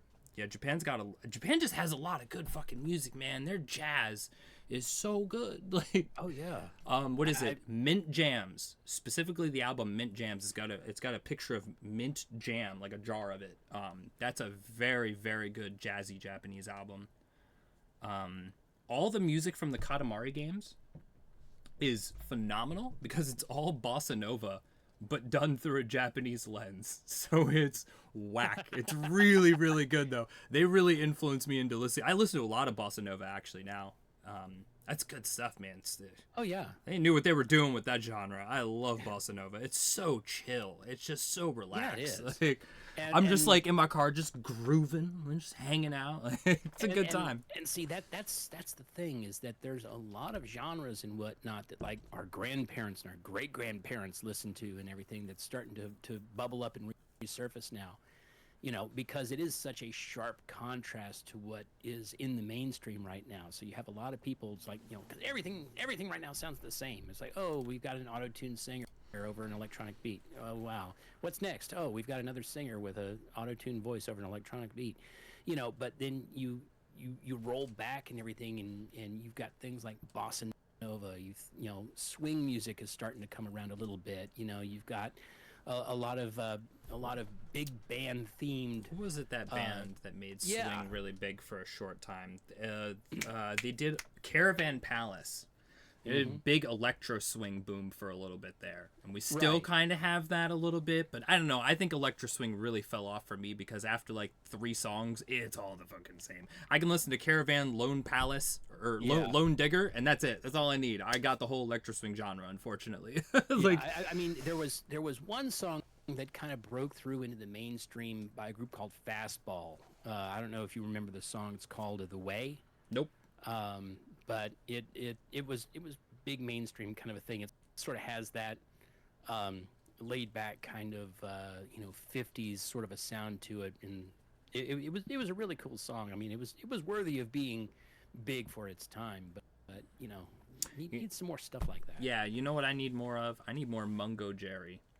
I was jamming Summertime the other day because I love that song. It's just so funky and groovy. I really like funk and groove a lot. Like things I can just kind of like jam and move my body to. I mean, I like pretty much every genre. I don't think there's a single genre I particularly dislike.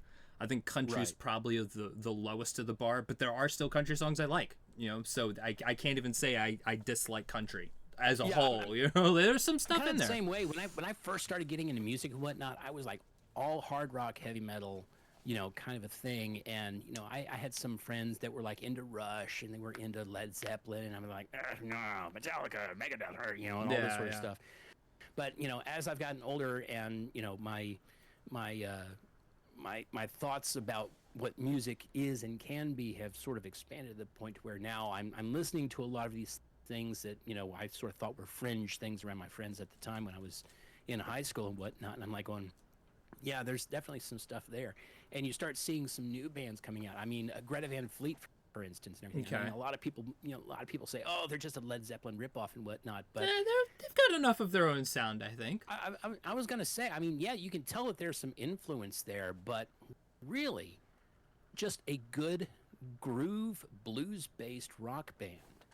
Yeah, you there's don't have many of those anymore. There's, in fact, to step back to my obsession with the Mars Volta, there's another band that's, I swear, when I first heard it, I was like, this is the Mars Volta. This is just music I haven't heard yet from these guys. No, it's a band called Closure in Moscow. Man, they're good. They're really good. They apparently get a lot of their influence from King Crimson, actually. You made me think about them earlier, so it's kind of been in the back of my head. Sorry. No, it's fine. I've just been waiting to kind of like bring it up at a point, and I'm like, yeah, here we go. Because this is Closure in Moscow is really good. Particular, their album Pink Lemonade is what I've listened to the most of. And it really, like, it sounds like the Mars Volta. And so I was looking up some stuff, and they had an interview, and they're like, a lot of people say you sound like the Mars Volta. What would you say to this? They're like, well, you know, we just have a lot of sound. If we sound like them, I don't know. But we take a lot of our influence from King Crimson. And I'm like, I don't care where the hell you got it from. You got more of that Mars Volta sound that I like, because it's very unique sound. And I like when I hear something that really breaks it. And it's a shame, same with like something like Periphery. It's not much Periphery sound going on. There's other bands that are like prog, they're like gent, they do a little bit of that, but the way Periphery does their thing is very unique, and it's like hard to come across that. It's like they're almost like a grand thing. They've got choruses of people behind them sometimes. They have these really big, long, swelling sounds that occur between these like crazy guitar solos and stuff. Like it's almost theatrical to listen to Periphery sometimes with the way they do their music. I really like it. I've been such a big fan of theirs for so long. I really like them. And they also did a song recently. on their new album that's a direct inspiration from a game that my fiance and I really like called Hades. Okay. Hades is dope, very fun. You play as Zagreus, the son of Hades, trying to escape the underworld to see your mom, Persephone, up above the surface. And so it's a very challenging roguelike of you repeatedly trying to escape Hades and dying over and over and over again because Hades is like, you're not getting out of here, kid.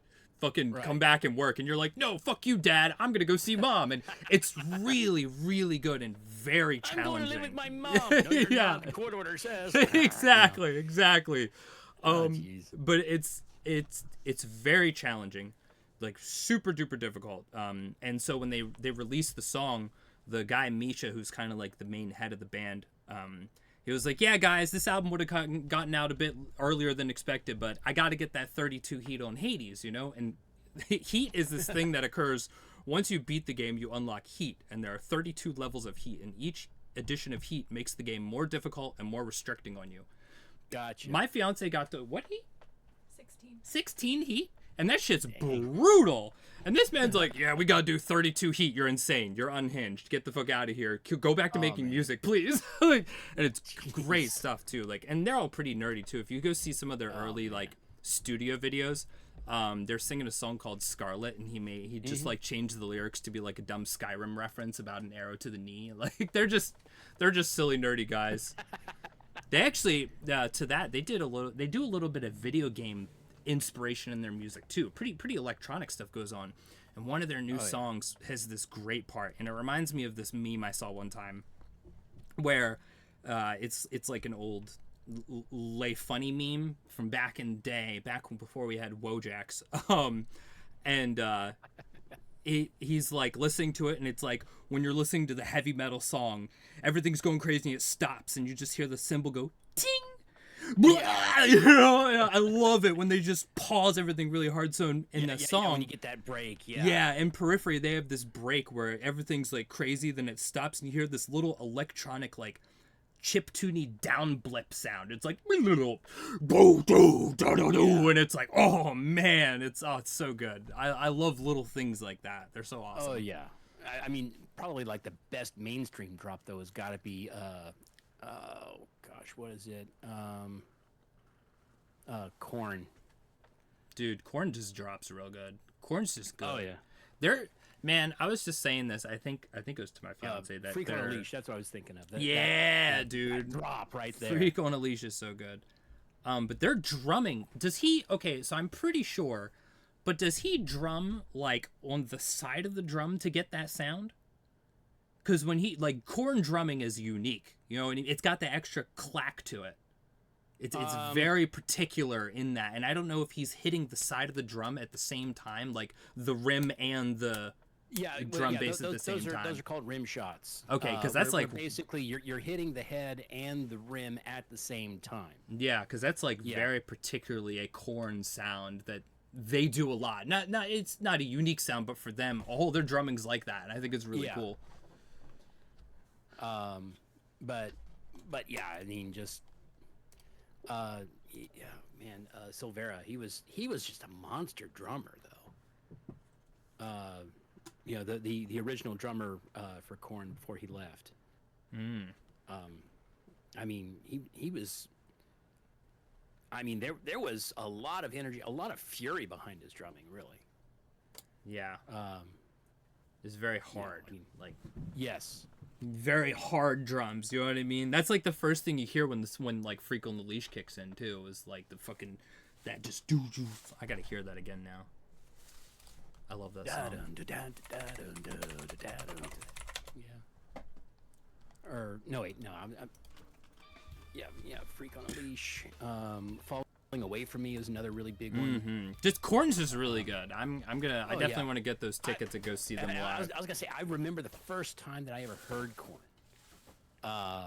Believe it or not, I was in a computer store, and this particular store had like this little setup for PlayStation, and PlayStation had a little demo disc because Korn was on Interscope Records, which was owned by Sony Music, and so this little PlayStation demo disc, you know, is there, and they've got some of the music tracks, you know, and you can play music on your PlayStation and whatnot, and they're sitting there showing that off.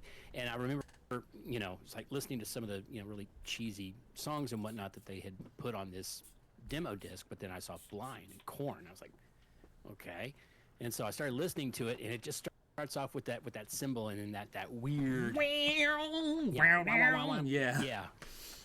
yeah. And then when it hit, it was the first time I'd ever really heard a 7-string guitar, used in that way. I was like, holy crap! And so I called one of the guys over, and I asked him. I said, do you know anything about this music, this band? And the guy was like, no, not really. he says actually, when we close tonight, we're taking this entire thing down. We're not going to be, we're not getting a lot of sales traffic and whatnot on PlayStation.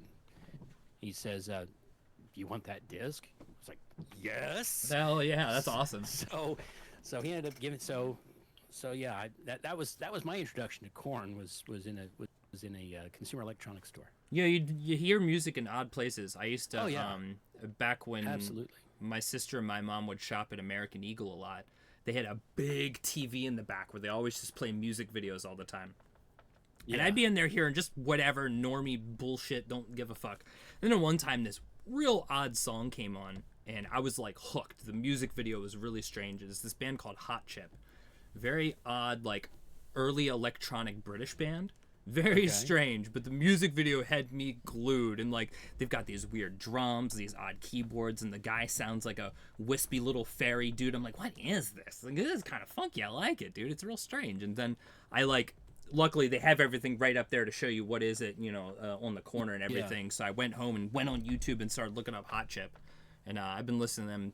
Gosh, that was also around middle school. I had so much like formative music in like the middle school to high school years of things I was finding. And it's not just so much the music that you listen to, but it's also that the people that you meet in high school and whatnot. I mean, like I said, I'm 50, and I'm still actively in touch with guys that I was in a garage band with back in my high school days. We still get together and jam from time to time. So yeah, I mean, like I said, my sister was a big influence on me for like movies and music, and especially music because she listened to a lot of rap. I did not listen to Eminem before, she started listening to Eminem. Lil Wayne, Nicki Minaj. There was a lot of the stuff that I was very unfamiliar with that she'd listened to, and I love Lil Wayne. That man, great rapper.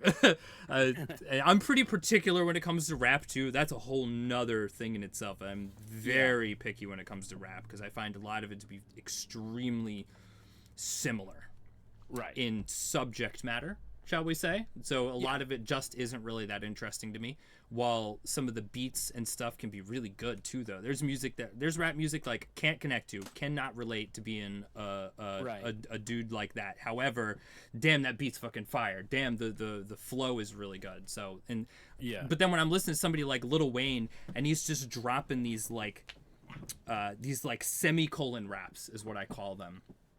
It was where he takes two things. In fact, The Lonely Island, if you're familiar, very funny SNL Brian. They made a song parodying that called Semicolon. And it's okay. So he's like, what's a good example? It's really hard for me to pull any right now, but basically he states everything and pairs them together in these bars that are of similar topics. How semicolons work, you know what I mean? Like it's just really interesting to see that like kind of form of poetry, I guess, in sort of construction of lyrics. It's really interesting. Rap I can get really into the weeds with because I really like line construction and flow and like rhyming and then weird rhyme schemes. Man, MF Doom. I am the MF Doom man. It's literally on my desk. It's right here in my studio. This is one of my favorite rappers of all time. If you watch, there's a really good channel called Lyric Highlights. What they do is they highlight sets of lyrics in rap songs to show you where things are lining up to rhyme. It's really interesting. Okay. So different colors. It'll be like, okay, so he rhymes this and this. Those are green lines. He rhymes this and this. Those are yellow lines, right? So you can really visualize what they're doing. Dooms, deconstructing it all. Yeah. Dooms is like chunky and weird lines because the way he rhyme schemes and switches things up. There's a great thing I always quote it. He says sometimes he rhymes so hard the beat don't be matterin'. Because this is kind of Doom's MO. Sadly, he's passed away. I assume from a lot of cocaine and beer. He really liked cocaine and beer. his one of his favorite songs is called "One Beer Left," and like half of his songs have references to coke in them. He's a real big fan of that. But Okay. he really goes like deep into what he's rhyming on, to the point that if you're not really like a Doom fan, you're like, he's kind of ass, bro. He's not a good rapper. Like function, you Right. think he's not a good rapper. When you start watching the lyrics and you're thinking about what he's doing, he's putting things together that are wild. The man rhymed anaphylactic shock. It's crazy, you know what I mean? He does very interesting things with his schemes. There's a song famously that it was sent to him. It was 2 tracks that was sent to him, one after the other on one thing. He did not know that they were 2 different tracks, so he just kept going. And they sent it back to him, and they were like, "Oh, it's pretty fucking good. Let's just throw it in there." And so there's a song where the beat suddenly just shifts out of nowhere to this totally different thing, and he just goes right along with it. And it's like, God damn, dude, it's really good. He did an entire album with Adult Swim, actually. And a guy called Danger Mouse. Danger Mouse is a producer for so many people. Yeah, it was called the Danger Doom album. It was so good. You've got like Master Shake calling in, leaving voice messages like, hey Doom, heard you were having an album, can you let me on there? I got the rap schnizzle for the faux shizzle. And it's like, I just love Aqua Teen, so it's so funny. There's just so many whack things. Then there's, oh my god, there's so many crazy things on that album. He's got Space Ghost, Coast to Coast on there, talking about having Doom trying to take over the show, and he's like, it's called Space Ghost, not Doom Coast to Coast. And it's like, so they actually have the Adult Swim characters coming in and like talking with Doom, you know what I mean, as if he's a character in the Adult Swim universe, because Doom is very influenced by cartoons. I mean, his name's Doom, directly inspired from Dr. Doom. That's his thing, is that he was a villain rapper. That was kind of his persona, and he took on other personas. He had Doomile, which is his real last name, so there's him, and then there's King Ghidorah, which he also did a whole King Ghidorah album where he was not being like, raw, I'm a big dinosaur, but lots of references to that. Right. And then he also has a whole other persona who is, let me see if I can find it.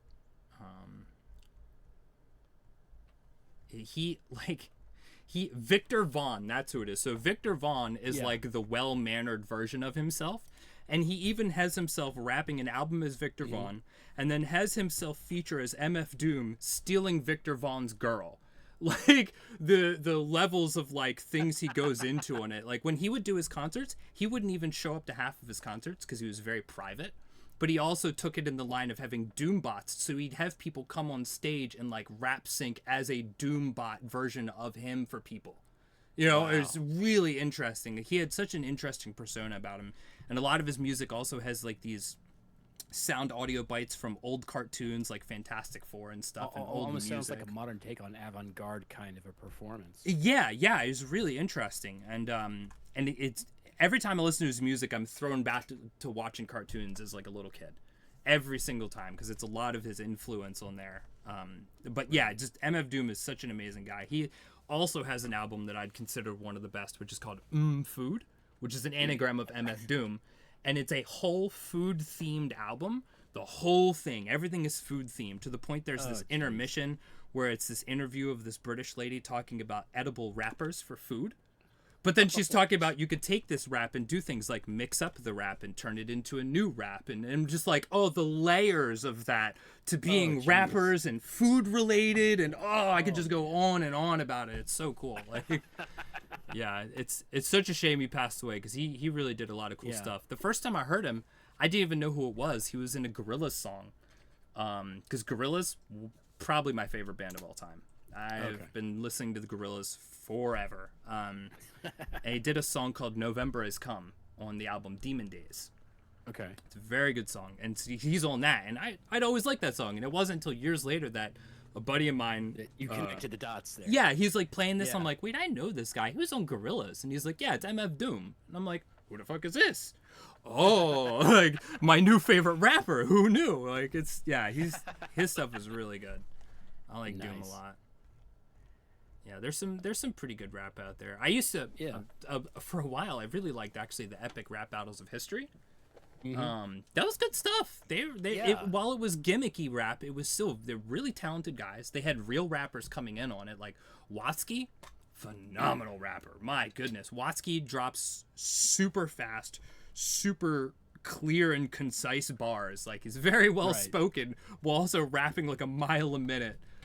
Really, really talented guy they had on as the first one they had him on was as Shakespeare with Shakespeare versus Dr. Seuss, which was crazy. He went so hard on that. That was the first time I'd heard a fast rapper before, and I was just like, damn, ain't nobody like this guy. Now that I've heard, there are a lot of pretty fast rappers. I mean, who is it? He does the West Coast Choppers. Oh, man. Oh, how am I forgetting this? I can't think of it offhand. West Coast Choppers. Tech Nine. Tech Nine is a very good fast rapper. I found him from a lot of the Juggalo guys listening to Tech Nine because he's also a Juggalo. He does good stuff too. His rap's very good. I really like Run the Jewels. They may be communists, but they're pretty cool guys. They do really good rap. I like them a lot. Some of it's a little too politically influenced in a way that I don't care for, you know, but like the construction of it and having these two guys, LP and Big Mike, like rapping back and forth, it's really good stuff. Very powerful music. They're very concerned about the topics they're rapping about. You know what I mean? Like that is the focus of what they're doing. But it's very good stuff. Death Grips I would throw under rap, as indiscernible as it is to understand sometimes. You had mentioned them before. I've bookmarked them. I'm going to give them a listen when we get done here. Yeah, there's some pretty good rap out there. It's just hard to find, you know what I mean, amongst a lot of a lot of junk that kind of overlayers it. Even for some more modern rappers, overall homogenization of music as a whole, really. Yes, exactly. There's I really like Del the Funky Homo Sapien. He did stuff with Gorillaz pretty early on. He did Rock the House and Clint Eastwood. Finally, someone let me out of my cage. Now, time for me is nothing because I'm counting no age. Now, I couldn't be there. Now, you shouldn't be scared. I'm under each snare. Yeah, that guy, he is amazing. I love Del. He's really good. He has an awesome album called Deltron 3030 that's basically about, it's like a concept album about the future in like a super dystopian cyber tech world. And he's like a rapper like hacking into stuff and using his raps to like basically like push a modern underground movement. It's crazy. Like it's a really interesting album. There's a song there called Upgrade Your Gray Matter because one day it may matter, and it's like all about, you know, stuff like that. It's really interesting. I really like it. It's a good album. That's one you also sit down and just listen to like the whole thing the whole way through. Yeah, it kind of reminiscent of Rush's 2112 album. No, I have to listen to that. Same kind of way and everything. You know, it's got very similar themes, but obviously it's Rush, so I mean it's going to be in more of a mainstream prog rock kind of a tone to it. But I mean, Rush is good though. Yeah, but man, God rest Neil Peart. Yeah, I like when people can like construct things out of their albums like that. You know, concept albums are really cool. I haven't come across too many of them, honestly. Yeah, I mean there have been some that have been incredible. You know, I mean, look at the Who's Tommy. You know, 2112. You know, and then there's some not so much. So. Yeah, there's who is it? They do. Oh my gosh, they do the Mega Man music. Babe, who does the Proto Men? Proto Men are crazy. They're just like a concept band. They're just a concept band for Mega Man. Phenomenal stuff, honestly. It's on the like, if you just tell somebody that, they're like, that's dorky as shit, bro. Ain't no way. It's gonna be like some Minecraft cover ass looking shit. Like, no, it's really good. Proto Men is pretty phenomenal. They did some fantastic Queen covers and some some Queen covers. 80s covers in general. They did an album called The Cover Up that is literally just all just a straight up cover album. Covers. Yeah, she's a big Proto Men fan. Yeah, they're good stuff. Okay. Yeah, it's a lot of cool music. There's so much crazy music.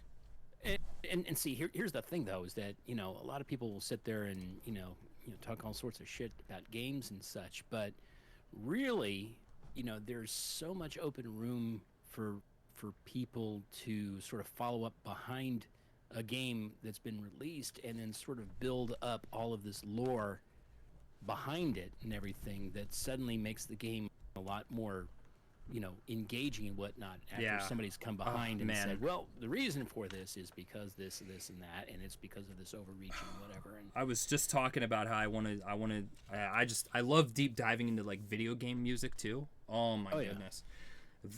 I know it's like it's cliched, but man, the Halo soundtrack never gets old. And you can look on YouTube and you can find so many people that do like modern day like heavy metal redos of like Doom. Man, Doom is such good music, man. Doom 2016 was so hard. That shit was so good. I really like it. There's also directly inspired from Doom stuff. There's one song in particular in it, but the game itself is inspired by Doom. Is a game called Ultra Kill. Ultra Kill is crazy. It's like a super fast-paced version of Doom, where you can also like jump on walls and stuff. Like it's Doom but verticality. It's very fun, and the music is like really intense, fast-paced, like breakcore drum and bass. But there's one song where you can hear the Doom track underneath of it because of course it's like directly inspired, but it's very in itself. Because it took me a couple times listening to it to even realize, like, oh wait, there's Doom under there. I hear that do do do do do do do do do kind of thing going on. Like, oh, okay, that's pretty cool. Yeah, I mean, there's so much good video game music. I was just talking about Helldivers. Helldivers 2 is an amazing game. I love Helldivers. But man, dropping down near that bwom bwom bwom bwom bwom bwom, and you fucking drop out and you're like, I'm ready to fucking kill. Like it's so good. Like they really know how to hype it up. Any music that sort of builds you up and gets you ready for what you're about to do and everything. I mean that's it's great game design, it's great music design, sound design. Definitely with Halo. I mean, you drop down, you hear that dun dun dun dun dun dun dun dun dun, and you're like, yeah, like it's great. I love it. Yeah, I was gonna say probably one. Sound design in a game is just absolute paramount because you're having to sort of build a world in your ears. Mm-hmm. Most people don't think along those standpoints and everything. It's not just what you see, but it's also the things that are going on in the environment around you, the sounds, whatnot that help flesh all of that out and make it into one big experience. I think probably one of the greatest sound designs, at least for me, and it's going to sound weird, but probably one of the greatest sound designs that really, it makes my skin crawl. I get goosebumps every time I hear it. Is Minecraft when you piss off a Dude, Minecraft is so good. Just that whip. It's like you hear, oh my god, dude. Yeah, it's great. Minecraft stuff is good, and it's actually weird because they're changing it now, and I'm kind of sad about it. Yeah, so they're because they're making it like that 1.20.4 on Java is about as far as I'm gonna go. Dude, I still play 1.12, brother. I am way back in the ancient times over here. I mean, I still play modern Minecraft, but 1.12 is peak, particularly because I play modded. But that is zone of stuff. But like the way that I even like just the little cave sounds. You're just walking around, you hear this noise in the back, and when I was a bit younger, I was like, "Well, that's kind of spooky," like that's a little freaky, and like. I really, really, really like the end music. It's got to be my favorite because I play on an Anarchy server. I've spent time going around in the end. I'll be damned if anyone else is going to get Elytra except for me. So I'm going to fly everywhere I can in the end. I've spent hours, brother, hours in the end for when we were in COVID. I was in California, lockdowns galore.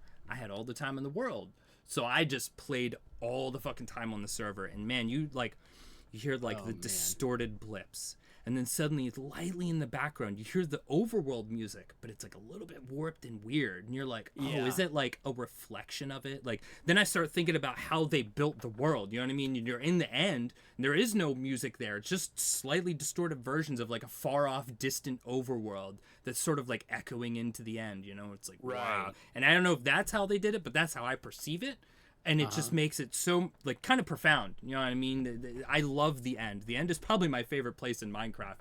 Just because it's just so weird and empty and, like, devoid of things, but like in that it kind of has this sense of like calm.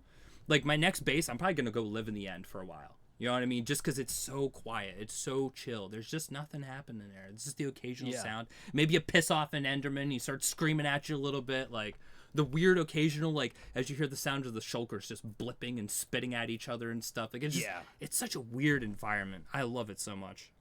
Sound design is really important. I was gonna say, if you think that you need to spend $20 at a point and you're like, no, I could spend it on something better, spend it on Hyper Light Drifter. This is the greatest game I've ever played. Flat out, for me personally, the greatest game I've ever played. It is like a top-down hack and slash, 16-bit graphic style. There is no dialogue. There's not a single bit of dialogue. It is very Dark Soulsy in its inspiration, not the like, oh, I've got a dodge roll and it's really hard Dark Souls. Like, no, it's this big, open, empty, dead world that you, as the drifter, have been chosen to basically defeat an evil. You don't really get that, though. You kind of learn that as you play the game and explore it and understand it. But the thing is that because there is no dialogue, there's a really big focus on the sound. Really big. The sound design in this game is some of the greatest stuff I've ever heard. The music is it's just really good. There's not much I could describe of it because it's got its very own unique sound. It's all electronic, but it's sort of somber and quiet. You know what I mean? You really like, you really feel like you're in this just like pretty dead sad place, but like the music is beautiful. Like in the ending song, it's like a reprisal of like an earlier opening song. When you hit the end, you're like, oh no, my heart and soul, brother. Like it's really really good. I can't believe how much I got out of this from just playing this game, and it's really good. And then there's the sound design of the monsters, and then there's even little things like you have to go around and get these sort of nodes to unlock the main area. So each area has its own nodes, and every time you unlock the nodes, it unlocks the nodes in a central zone where eventually you'll go fight the final boss there. The sound of the node is this very like, you click it open and just like air releases from a canister. Nice. It opens up, and then the thing pops out like a little pop sound, and then it pops up with your little node collector, and it slots in and makes this really satisfying little clicky like click, like, and a little like ring off after the click. Like the amount of effort they put into that one little bit of sound is kind of emblematic of the game itself and how much sound really plays a part in it. Oh yeah. It's just so good. It's such a good calming game. I've played it on stream like 4 or 5 times over and over again. I have it on every system. I got it on PlayStation, PC, on Switch. If I could play it on the phone, I would, but that's on iPhone. I don't do iPhones. I love Hyper Light Drifter. Yeah. It's such a good game. They've made another one called Ash's Kingdom. I don't know. It apparently wasn't very good, so I kind of skipped that one. They're coming out with another one that's more focused towards the original game, but it's going to be multiplayer, and it's going to be 3D, and I'm really, really hyped for it. And the most important thing is that the guy that did all the sound design, Disaster Piece, is coming back for it. Disaster Piece, I actually knew about already because he did an album that I just came across called Rise of the Obsidian Traveler. Or Rise of the Obsidian Interstellar, some crazy name. This is like the greatest chiptune album I've ever listened to, and I love chiptune. Chiptune as a genre is just so cool. There's not really a lot of it. Well, there is, but I think a lot of it's junk or it's covers. Lots of chiptune covers, fucking everywhere. I mean, if you really like the whole 8-bit stuff and everything, look for like SID players. Okay. You know, and some SID music. I mean, you know, this is music that was written and composed using the sound interface chip from the old Commodore 64 computer from the early 80s. Okay. You know, it was a digitally controlled analog sound chip that was just, you know, it was designed by an audio engineer who happened to work at this chip factory or whatever that Commodore owned. And, you know, what people were able to do with that chip was just absolutely incredible. If you just, it's SID, if you look up SID music or whatever. Okay. I mean, some of the stuff that people do, and then you have to also factor in that all of that, to produce this music, you're actually having to write code on an 8-bit computer from the early 80s. Oh yeah, there's in fact much in line like that. There's the Game Boy cartridge that you can make music out of. You ever seen that? It's a full physical cartridge. Now you can get an emulator of it, which I did. But there's a guy that I really like called Danimal Cannon, and that's his thing. So I actually went to see him live right here in my town where I am. I saw him with the Protomen. Saw him with the Protomen. Very similar kind of vibes. He has 4 custom old school classic Game Boys that he has all plugged up into the amps and everything. He sets up his programs, he clicks play on them, then he whips out a guitar and just starts jamming the guitar along with his music that he made. And it's really good stuff. He's a really talented guy, and he makes very, very metal themed style stuff. In fact, in the line of also other good chiptune things, Horse the Band like invented what people call Nintendo Core, which is hardcore like screamo and singing with like this 8-bit keyboard behind it. Man, I love Horse the Band. They're so cool. Like they don't do anything anymore, but they're a really, really good band in that line as well.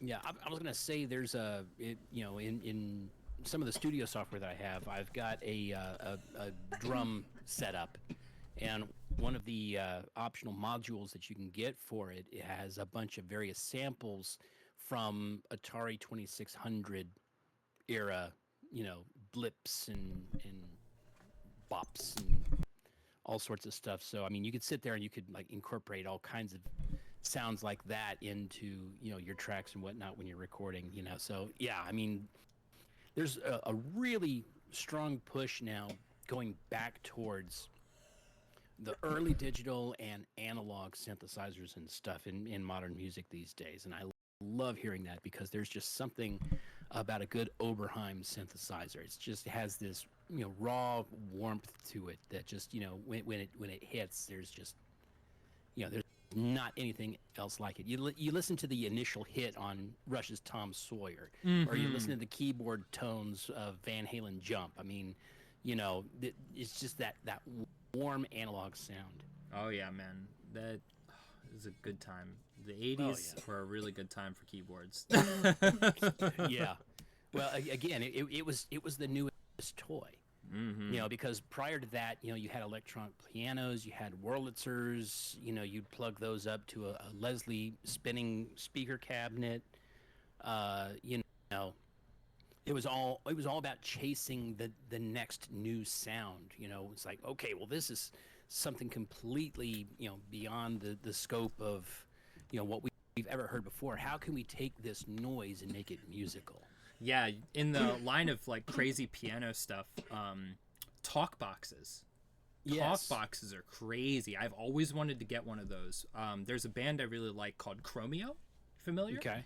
Chromeo is very modern band, but very like 80s romance music and styled, like very funk, very like kind of poppy, bouncy, like crazy 80s fingering up on the piano while this dude's like doing because the background guy on the keyboards does talkbox sort of call and response with the main guy who's singing, and it's really good. Yeah, Chromeo's great stuff. I really like it. It's very funky, cool.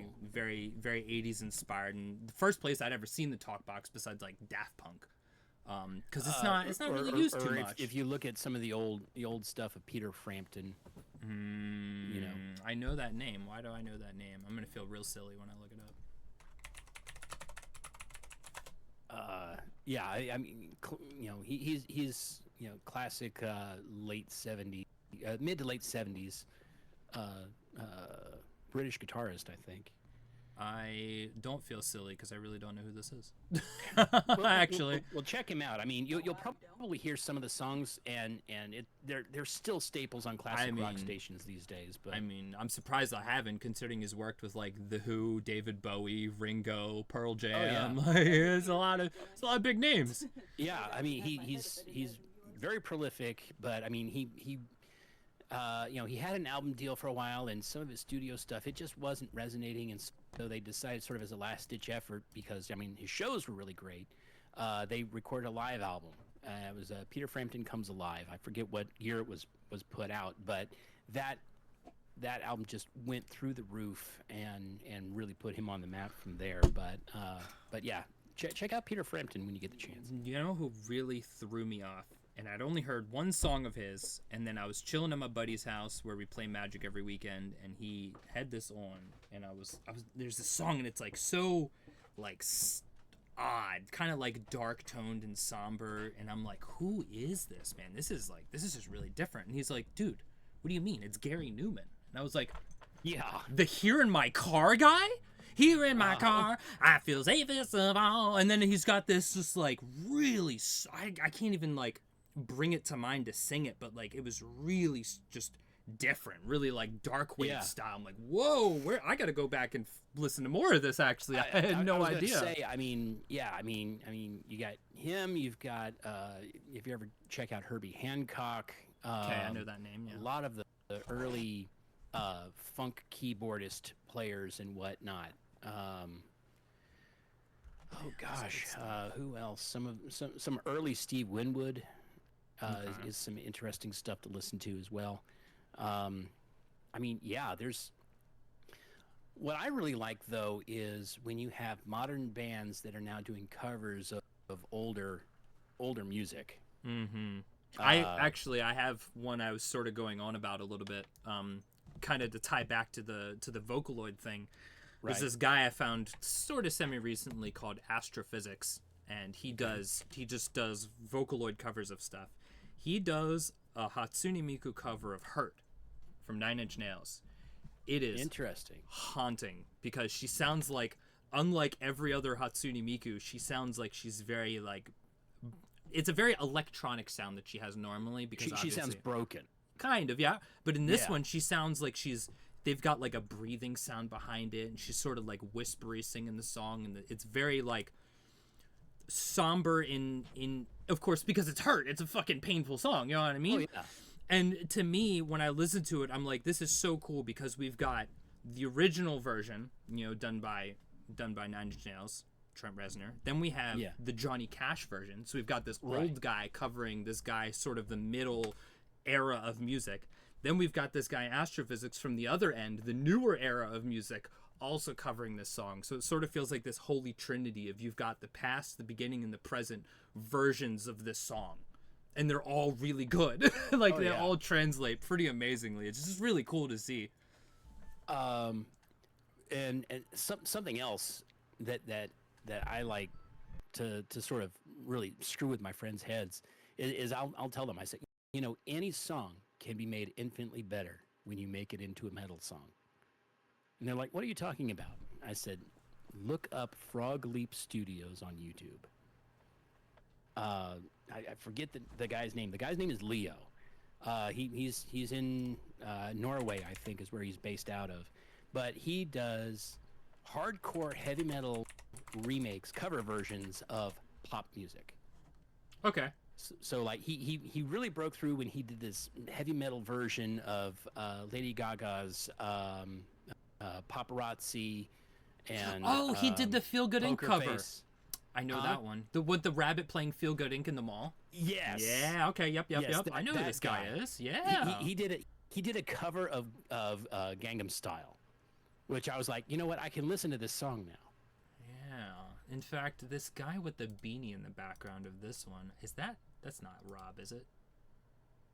I don't know if it's Rob Scallion. I know he partners up with a couple of other guys. Yeah, I don't think it is. It looked like him though. He's got the beanie on. I'm like, is it Rob?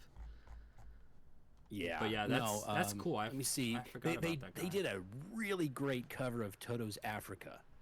I see that there. Yeah, I really like covers.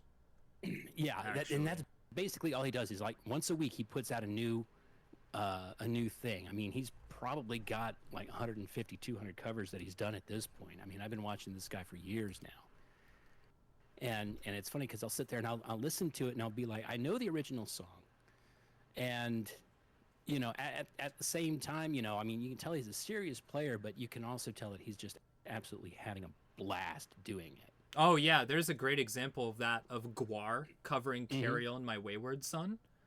And it's so great. It's so funny because they're doing the long intro, and the lead guy, like, he goes to sing, and then stops because they're still going. Because, you know, they got that long ass intro, and he like goes and he stops. He's just kind of like sitting there like, when can I get in here? And he's like, carry on my wayward son. And he's like, towards the end, he's like, carry on my wayward son. Get the fuck up out of the couch and get a job. Like, this is a whole little thing he adds into it. It's so silly and fun. Like, they really just go out on it. And GuitarEC's just a silly band. I like those guys a lot. Oh yeah, shoot. I mean, I honestly think that GuitarEC and Green Jello, or Green Jelly, as they had to change their name because Jello got kind of pissed off at them. I think they were the same band. Okay. There's a lot of rumors that they were the same band, but you know, it's like, you know, Green Jelly was sort of more of the mainstream kind of a thing, where GuitarEC was kind of like that out in left field. Dude, first time I heard of GuitarEC, I was at my grandfather's house visiting, and I had 4 aunts that all lived there. My man, he had 5 daughters. He's a very quiet man now. I can see why. But she came home covered in blood. And me, I'm like really young. I don't know how old I was. And I was like, what? And she's like, oh, I just came back from this GuitarEC concert. It was so cool and awesome. Because turns out they just fucking spew blood and all kinds of other nonsense on people in the crowd. You know, or at least they used to back in the day. And I was just sitting there like, oh my Lord, this is crazy. Man, that sounds awesome. Yeah, no, you had the most kick-ass grandpa. Yeah, no, not him. He was there already. She went off with her boyfriend to do that and came back. Okay. No, he's very reserved. He does not do anything. For a second, I was thinking, man, your grandfather went to see GuitarEC? No, I think he would do it because he loves his daughters. You know, but it wouldn't be his thing. You know, that's the type of dad he is. Like I was shocked when he went on a like sort of a bonding trip with that same daughter, and they got matching tattoos. And I was like, whoa, my Gramps got a tattoo? Huh? Nice. Like, this is a real old guy, Vietnam, very well-to-do Catholic guy. You know, it was very surprising. My grandpa could kick your grandpa's ass. Yeah, but my family can be pretty diverse and things like that. But the first time, I hadn't even heard GuitarEC either. I just knew that was a thing for a long time until I eventually heard him. And when I saw the band and what they looked like, I was like, oh, okay, that makes a lot of sense. Yeah, they're crazy. I imagine they'd be a really cool show to see. I liked a good show that I saw was Alice Cooper. He does a lot of practical effects and magic tricks. He chopped his own head off. You know, he had his daughter comes up dressed up as a nurse and like kills him and stuff. It was very cool. I liked it a lot. Oh yeah, you know, it's like horror theater rock. Yeah, I like when people can put on a show while they're also putting on a show. You know, where they're telling a story. Yeah. And the songs are like the individual chapters of that story. Yeah. Yeah, or like they can do, like when we went and saw Periphery and they were doing a lot of songs, and each one they decided for that concert that they were, because it was like a 2-night concert. We only went to the one, which I was kind of sad about once I realized what they were doing, because they decided for that show that each of the band members was going to pick a song they particularly enjoyed, and that was going to be the show. And then the next night they would do it with a different set of songs, and that would be the show. I was like, okay, that's cool. And then before each song, they'd tell you about it a little bit. You know what I mean? Give you a bit of the history behind the song and how they came to make it.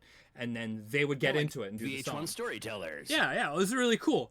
I got a chance to shout at them because when they said Hades, I went, whoa, Hades! Because I fucking love that game. Oh, it was so great. That game is so much fun. But yeah, it was really cool to see them kind of do that. It was a bit different. You know, usually you go to a concert and they just play the music. You know what I mean? Or sometimes they chat with the audience a little bit. But I think it's because it was such a smaller venue that they were able to do that, which is why I love small venues. A much more intimate sort of an environment and whatnot. It has a tendency to open up those performances for that sort of thing. I've been to 3 big concerts, but everything else I've been to was pretty small like that. Like in bars and in little places like that. The big ones were Alice Cooper.